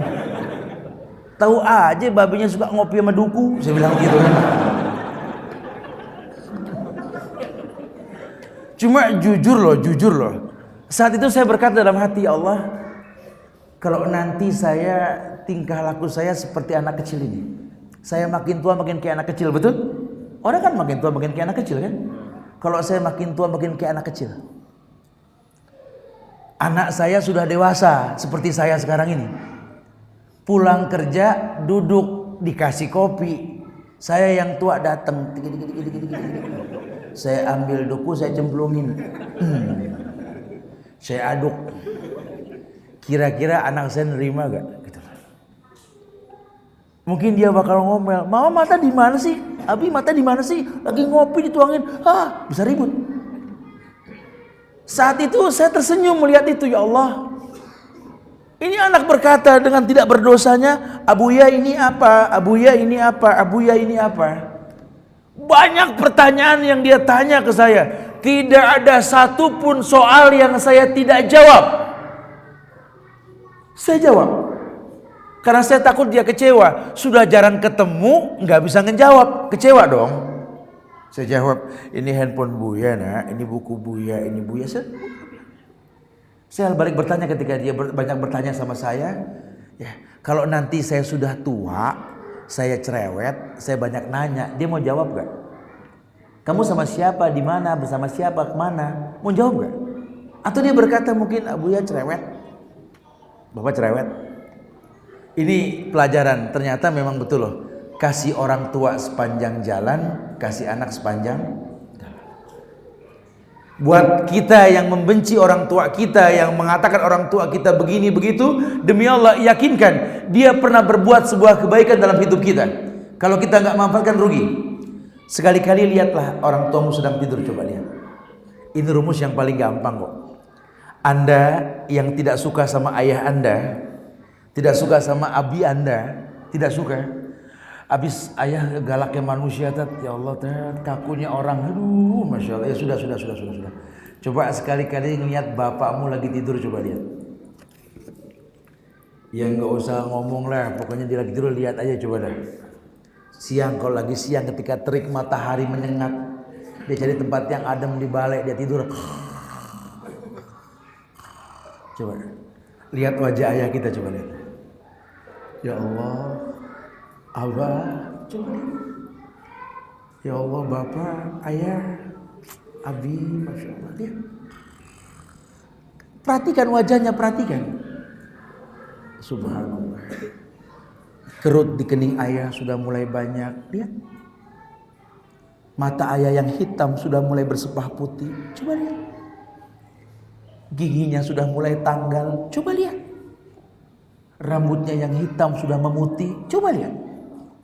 Lihat tangannya urat di mana-mana, coba perhatikan. Napasnya mulai terpenggal, coba lihat. Ini orang yang kau benci. Ini orang yang kau bilang tak ada kebaikan dalam hidupnya.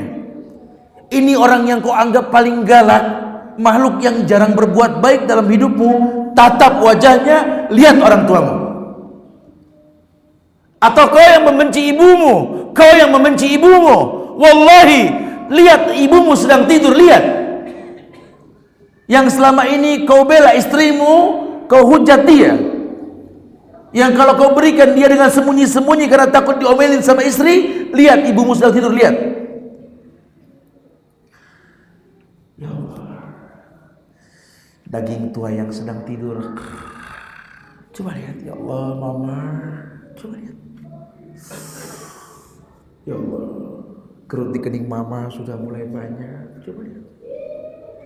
Mata mama yang hitam sudah mulai bersebah putih. Coba lihat. Pipinya yang cabi sudah mulai turun. Lihat tatap wajahnya.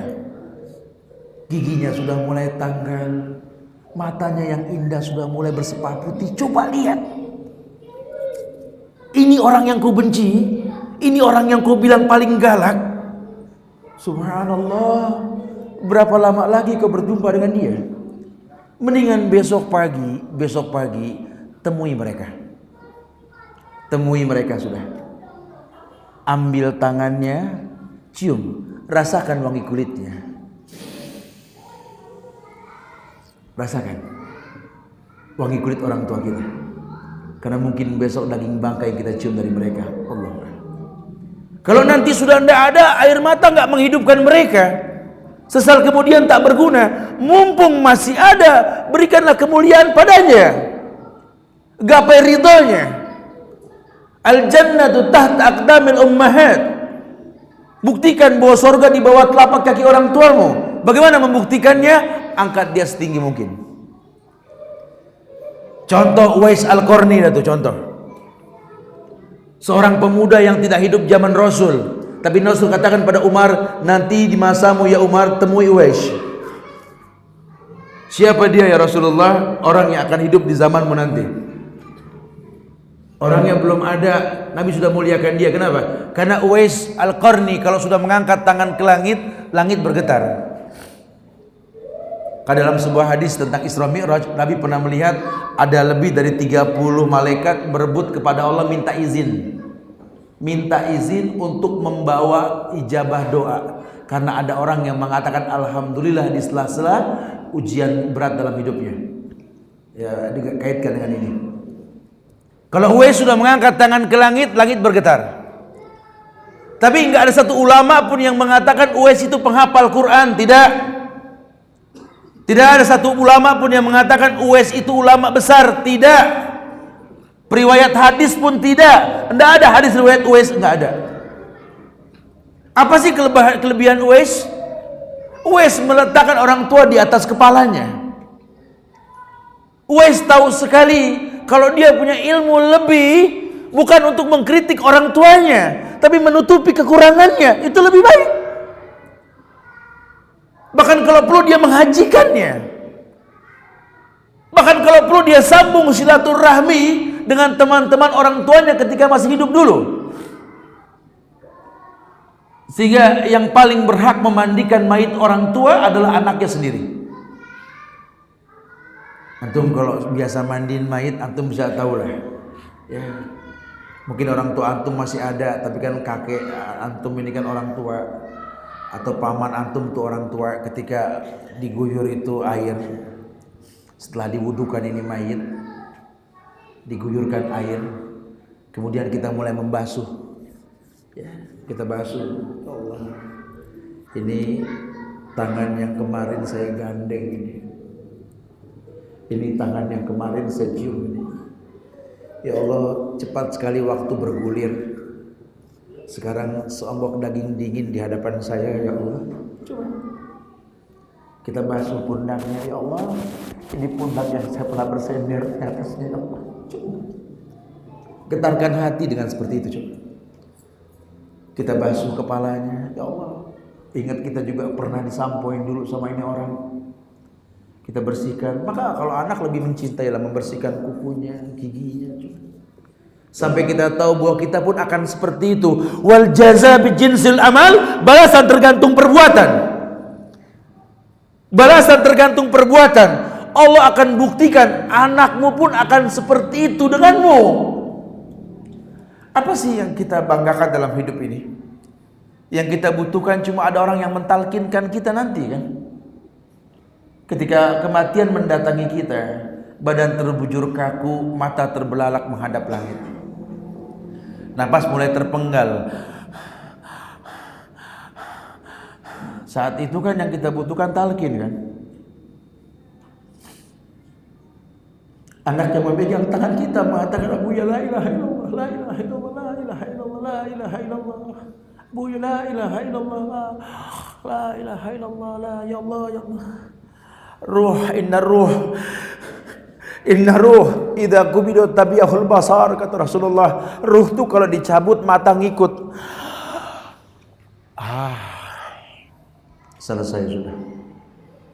Mungkin kita menangis membimbing orang tua hingga akhir hayatnya dengan la ilaha illallah. Tapi tangis bahagia karena membimbing mereka husnul khatimah. Man kana akhiru kalamihi la ilaha illallah dakhala jannah. Orang yang akhir kalimatnya la ilaha illallah, surga. Mungkin dia diazab. Dia manusia. Tapi Nabi pernah dibentangkan alam kubur. Rasulullah alam barzah.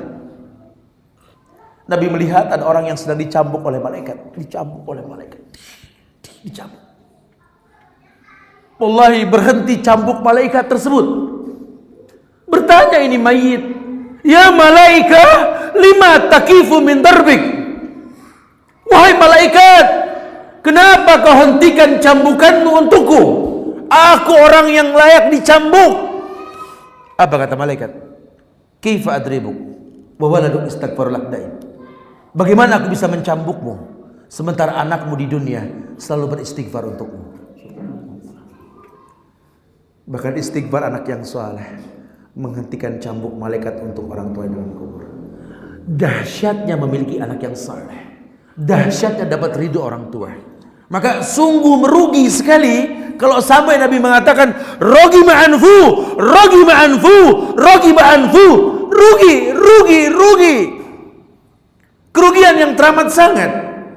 Orang yang didekati oleh kebaikan tak bisa menggapai kebaikan. Wabil walidaini ihsana imma yablughanna indakal kibara ahaduhuma aw kilahuma fala takul lahum ma'uf. Sampai ukurannya fala takul lahum ma'uf. Uf itu beda-beda terjemahannya. Ada yang cicu, ada yang ambil napas. Begitu aja nggak boleh loh. Subhan, ambilin air. Iya wah, cepat. Iya, nggak boleh tuh. Iya, insya Allah. Langsung iya udah iya aja lah, orang tua sudah iya aja lah. Jangan pernah menentang karena memang keberkahan hidup karena itu gitu loh. Ya apa artinya harta yang banyak, anak buah yang banyak, tanah yang luas, istri yang cantik, anak yang lucu. Kalau kita nggak akur sama orang tua apa artinya? Nggak ada manfaat hidup. Kau mulia di mata manusia tapi kau dibenci sama orang tuamu, wallahi kerugian dalam hidupmu. Ini yang bikin gemeter Abu Hurairah ini. Ketika dia masuk Islam, ibunya nggak mau tegur dia. Dia datang ke Rasulullah, ya Rasulullah berdoalah untuk ibuku ya Rasulullah. Dia tidak mau menegurku ketika aku masuk Islam. Abdurrahman bin Sakhar ini. Nabi mengangkat tangan ke langit berdoa. Dia tahu kalau Nabi sudah berdoa mustajab. Maka dia kembali ke ibunya mengucapkan salam. Ibunya pun mengatakan waalaikumsalam. Kerugian buat kita. Nah jamaah yang Allah muliakan, inilah keindahan Islam. Kita digiring untuk memahami kemuliaan Islam dengan sesuatu yang betul-betul kita berilmu karenanya. Makanya hidup ini bagaimana menggapai keberkahan yang terkadang tidak hanya matematik dalam kehidupan. Ridallah fi ridal walidain wa sukhtullah fi sukhtil walidain. Nah, usia 40 ada istilah doa tadi, auzi'ni an ashkura ni'mataka allati an'amta alayya wa ala walidayya wa na'mala salihan tardahu wa aslih li fi dzurriyyati inni tubtu ilaik. Doa ini mengajarkan kepada kita agar kita tahu bahwa dalam doa ini ada permohonan agar mendapat ilham serta keinginan yang kuat dan taufik dari Allah Ta'ala. Ada kalimat Rabbi auzi'ni an ashkura. Rabbku ajarkan aku untuk bisa bersyukur. Susah sih Ustaz bersyukur kepada sesuatu yang mengecewakan. Ya cuman la in syakartum la azidannakum, sudahlah. Kalau Anda biasa bersyukur, kemuliaan Anda akan dapatkan. Jangan pernah kita menjadi orang yang enggak pernah bersyukur, karena kemudahan datang karena syukurmu. Yang kedua dikatakan bahwa kita mengislah diri kita ini kalau tidak rugi, karena kematian makin mendekat, umur ini makin hari makin dekat lubang kita. Makanya saya suka bilang banyak orang kalau ulang tahun pada pakai nyanyi kan aneh betul. Panjang umurnya, panjang umurnya. Saya bilang panjang umur dari mana? Ini lubang kubur depan. Senin, Selasa, Rebo, Kemis, apa nyemplung betul? Dari mana panjang? Pendek, panjang gimana sih? Nyanyi panjang umurnya. Oh begitu Ustaz. Ya kalau gitu kita balik aja Ustaz. Pendek umurnya. Nggak diundang besok urusannya kalau begitu. Ya orang suka begitu ya. Hidup ini makin sedikit makin lama. Makanya kita menginginkan kepada Allah untuk bisa memperbaiki, memberikan kemampuan kita untuk memperbaiki diri kita, keturunan kita, keluarga kita agar kedepannya lebih baik. Makanya ada istilah itu, tobatnya orang tua itu merupakan pintu hidayah buat anak-anaknya. Jadi ada orang mengatakan, saya ngerti hukum Islam ini ketika anak sudah gede-gede Ustaz. Kayaknya saya udah terlambat Ustaz. Nggak ada kata terlambat, orang hidup tuh nggak ada kata terlambat. Ya Allah utus Nabi Khidir menjaga harta anak yatim. Alasannya simpel kok. Apa? Fakana abuhuma saleh. Fakana abuhuma saleh. Karena orang tuanya orang soleh. Jadi kalau kitanya di hari tua kita soleh, dekat sama Allah, salah satu bentuk kesolehan itu kita bertobat dari masa lalu kita. Ya, karena orang ini yang penting ujungnya, bukan awalnya. Ya kalau kemarin di penjara saya sempat bilang di penjara sini, apa kerobokannya? Nah, ya, saya bilang sama orang-orang yang di penjara itu, ya pernah ada zaman hikayat Rasul mengabarkan dalam Sahih Bukhari tentang orang yang membunuh 99 orang. Mau bertobat kata pendeta udah nggak ada tempat tobat karena banyak yang kau bunuh, dihabisin tuh pendeta jadi 100. Dia datang ke orang soleh katanya bisa bertobat ke sebuah tempat, datanglah ke sana, di tengah jalan dia mati. Allah perintahkan malaikat suruh ukur lebih dekat ke tempat maksiat atau ke tempat tobat. Lebih dekat ke tempat tobat ya Allah. Adkhilhul jannah, masukkan dia ke surga. Allah tuh. Perempuan yang menjual diri seumur hidup. Nah, dengar. Yang ketika dia bertobat, tidak ada yang mau menerima tobat dia, jijik lah orang. Kita kadang-kadang kalau tahu siapa dia dikasih minum aja nggak bakal minum, kita jijik kan. Sehingga yang mau menerimanya itu salah satunya makhluk itu adalah anjing. Anak anjing yang kehausan, yang dia mau berbuat baik gak diterima sama orang, diambilkan air dari sepatu kulitnya, anjing itu minum, dan setelah anjing itu minum dia mati. Sebab itulah dia masuk surga, ngasih minum anjing. Apa kita beli anjing aja ntar gitu? Bukan begitu terjemahannya ya. Ini yang menandakan Allah Ghafurur Rahim. Ya, sungguh merugi loh kalau kita nggak bertobat. Padahal Allah sudah katakan, ya ibadi, law dhunubuka ananas sama, atani la tusriku bi syai'an, la taituka maghfiratan mislah. Allah panggil orang yang berdosa ini dengan ya ibadi. Kenapa? Karena hamba Allah tidak ada yang maksum kecuali para nabi dan rasul yang dimaksumkan. Tidak ada orang suci, orang maksum, nggak ada. Kan ini kultus dari mulut ke mulut, orang suka begitu ya. Bahwa anak punya guru begini, nggak ditemuin dah di pojokan dunia manapun yang kayak dia, orang suci, 3 tahun sebelum dia meninggal, dia nggak nginjak bumi, Karena lebih kalau ngobrol kan. Setelah diteliti betul dia nggak nginjak bumi, sakit, digotong-gotong sono sini gitu. Orang tuh kan mulut ke mulut kan kadang-kadang ya. Ketika dia meninggal semua sedih, kehilangan orang soleh, orang yang betul-betul nyaris maksum, Oh kalau masalah orang tua mati kemudian dikultuskan begini dah, Tanya sama bininya, tanya coba. Bapak mati bu. Ya alhamdulillah. Emang kenapa? Aduh waktu hidup ruwet masalah. Istri jadi saksi loh. Jadi kan orang ini gede karena omongan, karena kasakusuk. Nah kita percaya aja, benar? Ya itu namanya taklid. Taklidil a'ma tuh nggak boleh di Islam. Manusia tempatnya salah dan dosa. Kebaikan sebanyak apapun yang dia lakukan tetap kurang. Ya bahkan pernah ada seorang pemuda gendong ibunya dari negeri Yaman menuju Mekah. 2 kali tawaf, dia bilang sama sahabat Abdullah bin Umar, aku telah menggendong ibuku dari negeri Yaman sampai ke Mekah. Aku tawaf pun menggendong dia. Sudahkah aku bayar kebaikan dia? Marah sahabat. Jaga lisanmu. Satu hentakan napas pun ketika melahirkanmu belum terbayar. Jadi jangan pernah kita merasa cukup. Makanya tafsir Ibnu Katsir ketika menerjemahkan makna Allah, bismillah, atau bukan tafsir Ibnu Katsir, nanti beliau menjelaskan tentang makna Allah. Allah itu ilah wa walah. Allah itu ilah wa walah, seperti sijil, sinju, wajillu. Allah ilah wa walah. Yang dimaksud ilah yang berhak diibadahi dengan benar.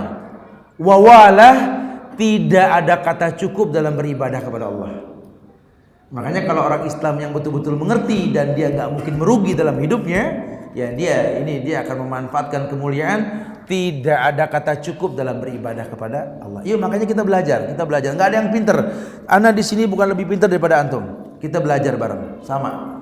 Ya. Bahkan Imam Ahmad bin Hanbal ditanya sama anaknya Abdullah bin Ahmad bin Hanbal, sampai kapan aku menuntut ilmu wahai ayah? Sampai kau masuk ke liang lahat esok hari. Tidak ada kata terlambat untuk belajar agama. Semoga Allah muliakan kita insyaallah. Jauhkan dari yang namanya rugi. Karena demi Allah kalau tidak sungguh merugi akan kita rasa. Insyaallah manfaat yang disampaikan buat saya pribadi dan jamaah sekalian. Mungkin kita bisa berdialog atau mempersiapkan waktu zuhur, silakan. Akhirul da'wana alhamdulillahirabbil alamin. Fadhal. Ya Ustaz, bagaimana tanda Allah ridho kepada kita dan kita ridho kepada Allah? Akhi fillah, Allah berfirman dalam Al-Quran berkaitan dengan keridhaan yang Allah akan turunkan kepada seseorang. Irji'i ila rabbiki radiyatan mardiyah fadkhuli fi ibadi wadkhuli jannati. Ayat ini mengabarkan kepada kita bahwa keridhaan yang Allah harapkan kita miliki ketika kembali kepada Allah adalah keridhaan yang menyebabkan kita bisa masuk golongan hamba-hamba Allah. Fadkhuli fi ibadi wadkhuli jannati. Golongan hamba Allah ini dikatakan hamba Allah ketika manusia itu beribadah hanya kepada Allah. U'budu itu perbuatannya, Rabbakumul ladzi khalaqakum. Isim fa'ilnya abdun, hamba. Jadi masuklah golongan hamba-hambaku dengan beribadah. Maka keridhaan dapat karena ibadah yang kau lakukan. Bahkan Allah mengatakan mimma aftaratu alaih. Ketika kau melakukan yang wajib, itu menimbulkan keridhaanku untukmu. Apalagi kalau nanti kamu hiasi yang wajib dengan yang sunnah, la yazalu abdi yataqarrabu ilayya bin nawafil hatta uhibbahu gitu. Tidaklah seorang hamba mendekatkan diri kepada aku dengan yang sunnah sampai aku jatuh cinta. Ridhonya Allah itu menyebabkan cintanya Allah. Jadi jadilah hamba Allah yang benar. Dengan bahasan detailnya tentu. Orang jadi hamba Allah itu ketika dia berilmu tentang Allah, paham tentang usul salasa dan lain sebagainya. Baru masuk kategori nanti Allah bakal ridho sama orang yang seperti itu. Jadi orang yang diridhoi sama Allah otomatis orang yang memiliki bekas ibadah karena ibadah yang benar, ikatan yang kuat. Apa sih kalau bahasa Syekh Salim bin Al-Hilali itu beliau mengatakan musyaratah, muraqabah, mujahadah, taslim, ridha.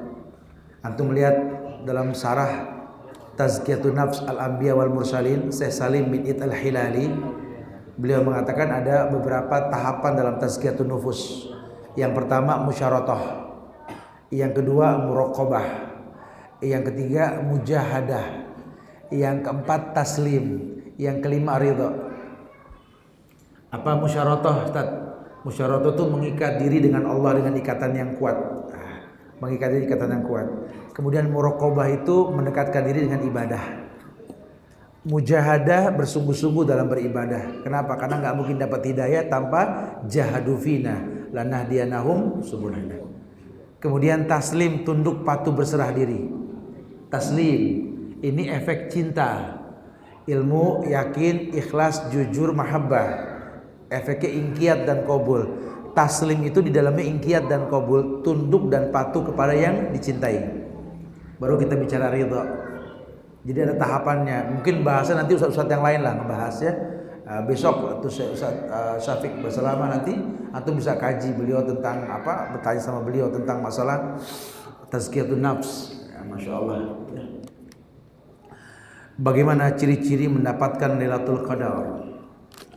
Ya, Lailatul Qadar itu merupakan malam yang Allah turunkan hanya di bulan Ramadan.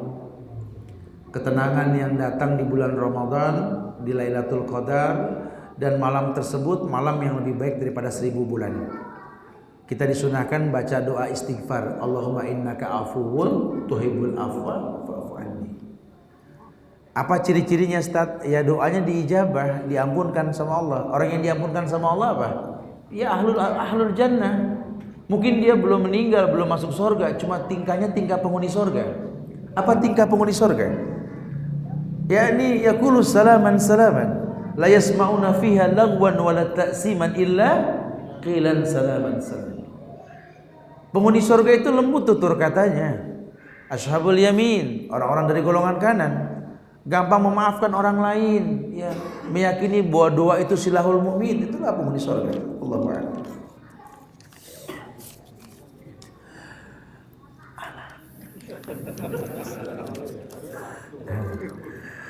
Bismillah, barakallahu fiik. Ustaz, saya pernah membaca hadis bahwa Rasul sebelum makan hanya membaca basmalah.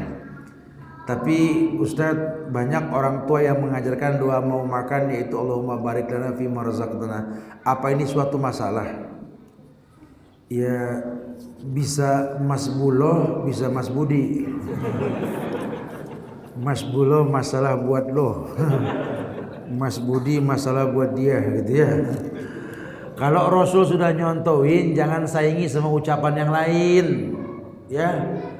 Karena nggak ada lagi yang lebih baik kecuali ucapan Allah dan petunjuk Rasulullah Sallallahu Alaihi Wasallam. Makanya selalu ada muqaddimah tuh khutbatul hajjah. Fa inna khairal hadi hadyu Muhammadin Sallallahu Alaihi Wasallam. Sebaik petunjuk Rasulullah, betul? Nah, kita mulai nerima dah. Kalau yang namanya agama itu sudah qala Allah wa qala Rasul wa qala sahabat.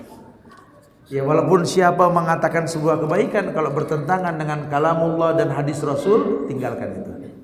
Bahwa itu pendapat Imam Syafi'i kan. Kalau pendapatku nanti bertentangan dengan hadis yang kau ketahui wahai Ahmad bin Hanbal, buang pendapatku ke tembok. Iya ya, jadi yang sahih ya baca basmalah, bismillah. Sama dengan doa buka puasa nanti ya, baca bismillah. Bismillah, minum.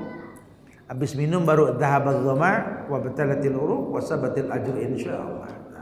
Takjil, makan kurma, ganjil, kumur, salat. Jangan iftar nanti habis salat. Jangan berberat-berat. Makanya fariha idza aftara, bahagia kalau orang yang mau iftar ketika puasa bahagia. Ya ini sudah selesai salat. Kita kalau habis iftar terus mikirin salat ruwet. Betul? Sholat. Ya Allah, tar dulu deh, gitu ya. Atau nyiksa sendiri gitu. Bismillah Ustaz. Ayah saya telah melalaikan kewajibannya sebagai kepala keluarga. Selama ini saya berusaha untuk birrul walidain tapi masih sulit mencintainya. Apakah saya tetap dosa? Iya, Anda dosa. Anda dosa. Wa in jahadaka ala an tusyrika bi ma laysa laka bihi ilmun fala tuti'huma wa sahibhuma fid dunya. Alasan ini saya katakan Anda berdosa. Karena kalaupun orang tua Anda mengajar Anda untuk berbuat dosa maksiat, jangan taat. Tapi Allah katakan sahibhuma fid dunya, jadikan dia sahabat. Ya. Sudah jangan hakimi orang tua kita. Jadilah penutup aib orang tua itu lebih baik. Ya. Minta Allah lembutkan hati kita ini untuk bisa menerima siapa orang tua kita, itu lebih baik. Assalamualaikum. Bagaimana apa nih perlakuan kita kepada bukan ibu kandung kita atau ibu tiri? Ayo, ibu tiri ya orang tua walaupun dia bukan ibu kandung kita, yang nanti beda-beda apa makomnya beda-beda. Tapi dia tuh mahram kita, kenapa nikah sama orang tua kita kan? Ya dia kekasih hati ayah kita. Kalau kita mencintai ayah kita, harus bisa mencintai yang dia cintai. Ya. Kalau Anda betul-betul mencintai ibu Anda harus belajar mencintai yang dia suka. Begitulah bahasa anak tiri kepada ibu tirinya. Tapi tetap la ta'ata li makhluqin fi ma'syiatil khaliq. Tidak taat dengan makhluk untuk maksiat kepada Allah Al-Khaliq. Bagaimana cara berbakti kepada orang tua yang tinggal jauh? Akhi fillah, ya Allah. Ini alat-alat canggih di depan kita loh. Kita bangga ditelepon sama temen, bangga nelpon pejabat, bangganya itu Masya Allah. Masa kita gak pernah bangga ngedengar suara orang tua kita sendiri sih? Kalau anak orang kita beliin handphone, kenapa orang tua gak kita beliin sih yang canggihan dikit biar bening suaranya gitu loh. Kalau bisa pagi ini kuping jangan denger yang lain, kita dengar suara orang tua kita. Karena mungkin sebentar lagi yang kita dengar dengkuran napasnya ketika ingin mati, betul? Telepon orang tua kita, telepon mudah sekali. Assalamualaikum, Umi baik, alhamdulillah. Oh, Masya Allah. Ya Allah, Mi, kalau dengar suara Umi ini pagi nih, ya Allah tenang hati, Masya Allah. Umi kan senang digituin kan. Ayah ada Mi, ayah ada nih. Halo ya, halo, ayah kan sok wibawa misalnya. Ya Allah, ini suara ayah Masya Allah ya. Burung kutilang kala merdu. Kenapa nih anak ketengah itu? Ya hiburlah orang tua lah, hibur ya. Jangan diajak ruwet mulu orang tua gitu loh. Kita nyuruh istri kita pakai baju bagus, nyusul kita untuk makan di sebuah tempat yang enak, betul?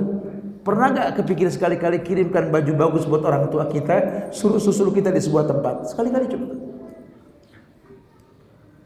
Jangan bikin orang tua tuh boring sama kita. Ini kita udah numpang makan yang makanan dia yang masak, tinggal dakwah mulu ke orang tua. Yang gak bakal bisa kena. Paling enggak jadi anak yang dinanti dah sama orang tua dah. Saya sampaikan kemarin, kita nih anak berhasil menjadi anak kalau orang tua tuh udah nunggu kedatangan kita, berhasil kita. Kalau orang tua udah panjang mata depan pagar, celangap, celinguk gitu, nungguin siapa Bu? Pak, anak mau dateng. Alhamdulillah dia dateng. Berhasil tuh kita jadi anak tuh. Tapi kalau orang tua pucet depan pagar, kenapa Mak? Pak, anak mau dateng. Astagfirullah dia dateng. Gagal jadi anak dah kita kalau begitu. Tobat buru-buru mendingan. Ini kedatangan kita nggak ditunggu sama orang tua, duduk sambil makan makanan yang dia makan di bangku yang dia beli di rumah yang dia punya. Mak dengerin, qala Allah qala Rasul. Dia bakal mau dia. Gak kena sudah dalil gitu sudah, gak masuk ya. Jadi kita harus tahu membahagiakan orang tua tuh harus tahu gitu ya. Udahlah, bikin dia senang. Kita kalau punya gaji bulanan, kasih amplop ke orang tua, kasih ambil yang kalian butuhkan. Enggak jadi miskin. Unfik alaik. Bahkan ayat diabadikan apa? Ma anfaqtum min syai'in fa huwa yukhlifu. Mana kasat sedekatum mimalin, tidak akan pernah kurang harta karena sedekah, sudah cukup. Kurang apa itu? Kemuliaan. Bagaimana agar senantiasa sabar dalam mendidik anak yang terkadang anak suka membantah? Iya, doakan. Karena Anda orang tua dikasih kesempatan mustajab doa, betul? Jangan anak dicaci, dimaki, jangan, doakan. Ini anak bisa begini karena kita mungkin. Anak durhaka karena orang tua yang durhaka kepada anaknya. Wallahu a'lam. Kita tidak pernah kenalkan dia tentang neraka, sorga, tentang Allah. Ya hasilnya begini. Ya doakan, arahkan. Bagaimana dengan perempuan yang sudah menikah terhadap orang tuanya? Karena dari tadi Ustadz bicara tentang laki-laki. Iya, akhi, ukhti fillah. Perempuan kalau sudah menikah memang rabbuha fid dunya zawjuha ya. Jadi kalau Tuhannya di bumi istilah bahasa itu suami. Tapi kalau suami yang baik harus tahu ini rahim ibu istrinya ini kalau diridhoi sama orang tuanya itu kelak lahir anak-anak yang mulia. Makanya jangan pernah larang istri kita untuk berbakti kepada kedua orang tuanya, tapi tidak mengalahkan baktinya kepada suaminya. Gitu ya. Jadi kalau dia mau ketemu sama orang tuanya biarkan. Lawang itu sehat buat dia kok silaturahmi, bikin senang hatinya, betul? Insyaallah. Jadi silakan. Makanya dari pertama nikah sama orang yang ngerti agama, jadi nggak ngelarang. Kalau yang nggak ngerti sama agama, kadang-kadang malah orang tuanya nggak boleh ditemuin lah, inilah itulah. Yang paling baik temuin. Apalagi kita orang laki, jangan suka ngelarang istri ketemu sama orang tuanya. Nanti kalau kita punya anak perempuan baru berasa. Ya saya katakan kemarin tuh bahwa kalau anak perempuan tuh kadang lebih open ke orang tua, ke ayah khususnya. Kita pengen punya anak laki, semua pengen punya anak laki. Anak laki kalau sudah besar cuma nasab yang sampai kepada dia. Kadang-kadang kepedulian itu ada di perempuan. Kita lelah, capek, anak perempuan tuh open. Aku ya capek, mau minum ya, dibikinin teh ya, teh. Karena teh mah bahasa Bogor ya, teh gitu. Makin tisu, Abu ya capek ya, ya Allah, nih anak pinter bikin kita jatuh cinta nih anak. Tapi kalau anak laki, masya Allah, kita batuk bareng takab, masih nggak nanya kenapa ya. Ya udah pakai koyo, badan bau minyak kayu putih, masih nggak ditanya, masya Allah ya. Ustadz, bagaimana cara berbakti kepada orang tua kita, tapi orang tua kafir? Jadikan dia sahabat, bersahabatlah, dakwahkan dia. Banyak kok sahabat-sahabat Nabi juga yang orang tuanya kafir, banyak masuk Islam karena orang tuanya. Salah satu siapa? Abu Bakar sama Abu Quhafah itu ayahnya masuk Islamnya belakangan. Abu Hurairah ibunya begitu dan lain sebagainya. Allahu a'lam. Ustaz, bagaimana cara berbakti kepada orang tua yang masih belum masuk Islam? Oh sudah tadi. Assalamualaikum Ustaz. Semasa kedua orang tua hidup, anak belum sempat membahagiakan mereka. Kini mereka telah meninggal. Bagaimana seorang ini untuk memberikan kebahagiaan? Ya, ziarahi kuburnya. Doakan dia, basahkan mulut ini rotban min zikrillah untuk mengingat Allah, doakan dia.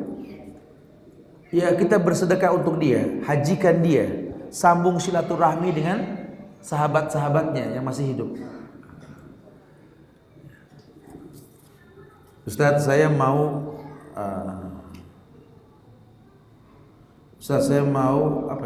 hadis yang menjelaskan tentang usia yang 40 tahun sempurna tersebut. Ya, buka Al-Ahqaf ayat 15, lihat tafsirnya nanti.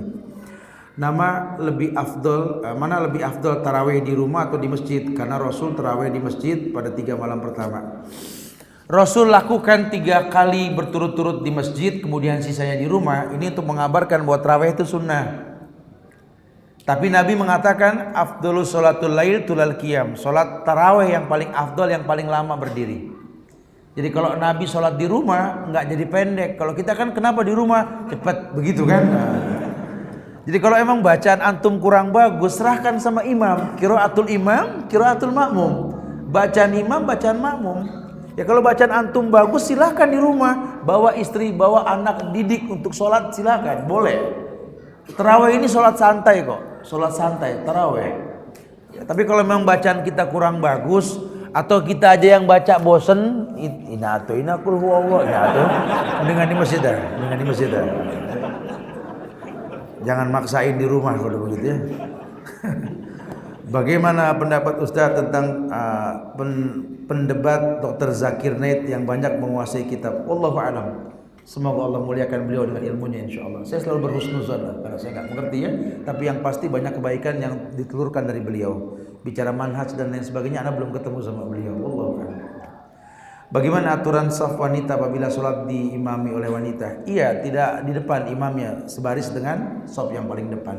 Wallahu a'lam bishawab. Taib jamaah, ya, ana rasa ini aja bisa ana sampaikan. Ya Allah, Ana minta maaf ya, 4 hari di Bali ini mungkin banyak ngomong, banyak dosa, banyak salah ya. Kesempurnaan hanya milik Allah. Ya, kalau ada kesalahan, keburukan wallah dari diri Ana dan setan, Ana minta dibukakan pintu maaf yang selebar-lebarnya. Ya mungkin Ana balik mengundang antum, kalau antum lagi bertendang ke Jakarta, ahlan wa sahlan, mampir di pinggiran Jakarta di Parung sana ya, tempat kami, silakan. Fadhal. Ya seandainya kemuliaan itu milik Allah, kita kembalikan kepada Allah, bermanfaat buat kita insyaallah. Terus belajar kompak. Tolong Islam di Bali jangan dikup-kup, jangan dibikin firqah. Sudah, Islam ya Islam, Quran, Sunnah dan pemahaman para sahabat, itu Islam yang mulia. Jangan berbangga dengan firqah yang kita miliki, karena firqah bukan dari Islam. Allahu a'lam bishawab. Aqulu qouli hadza wastaghfirullah li wa lakum wa lisairil muslimina wal muslimat innahu wal ghafurur rahim. Subhanakallahumma bihamdika asyhadu an la ilaha illa anta astaghfiruka wa atubu ilaik. Assalamualaikum warahmatullahi wabarakatuh.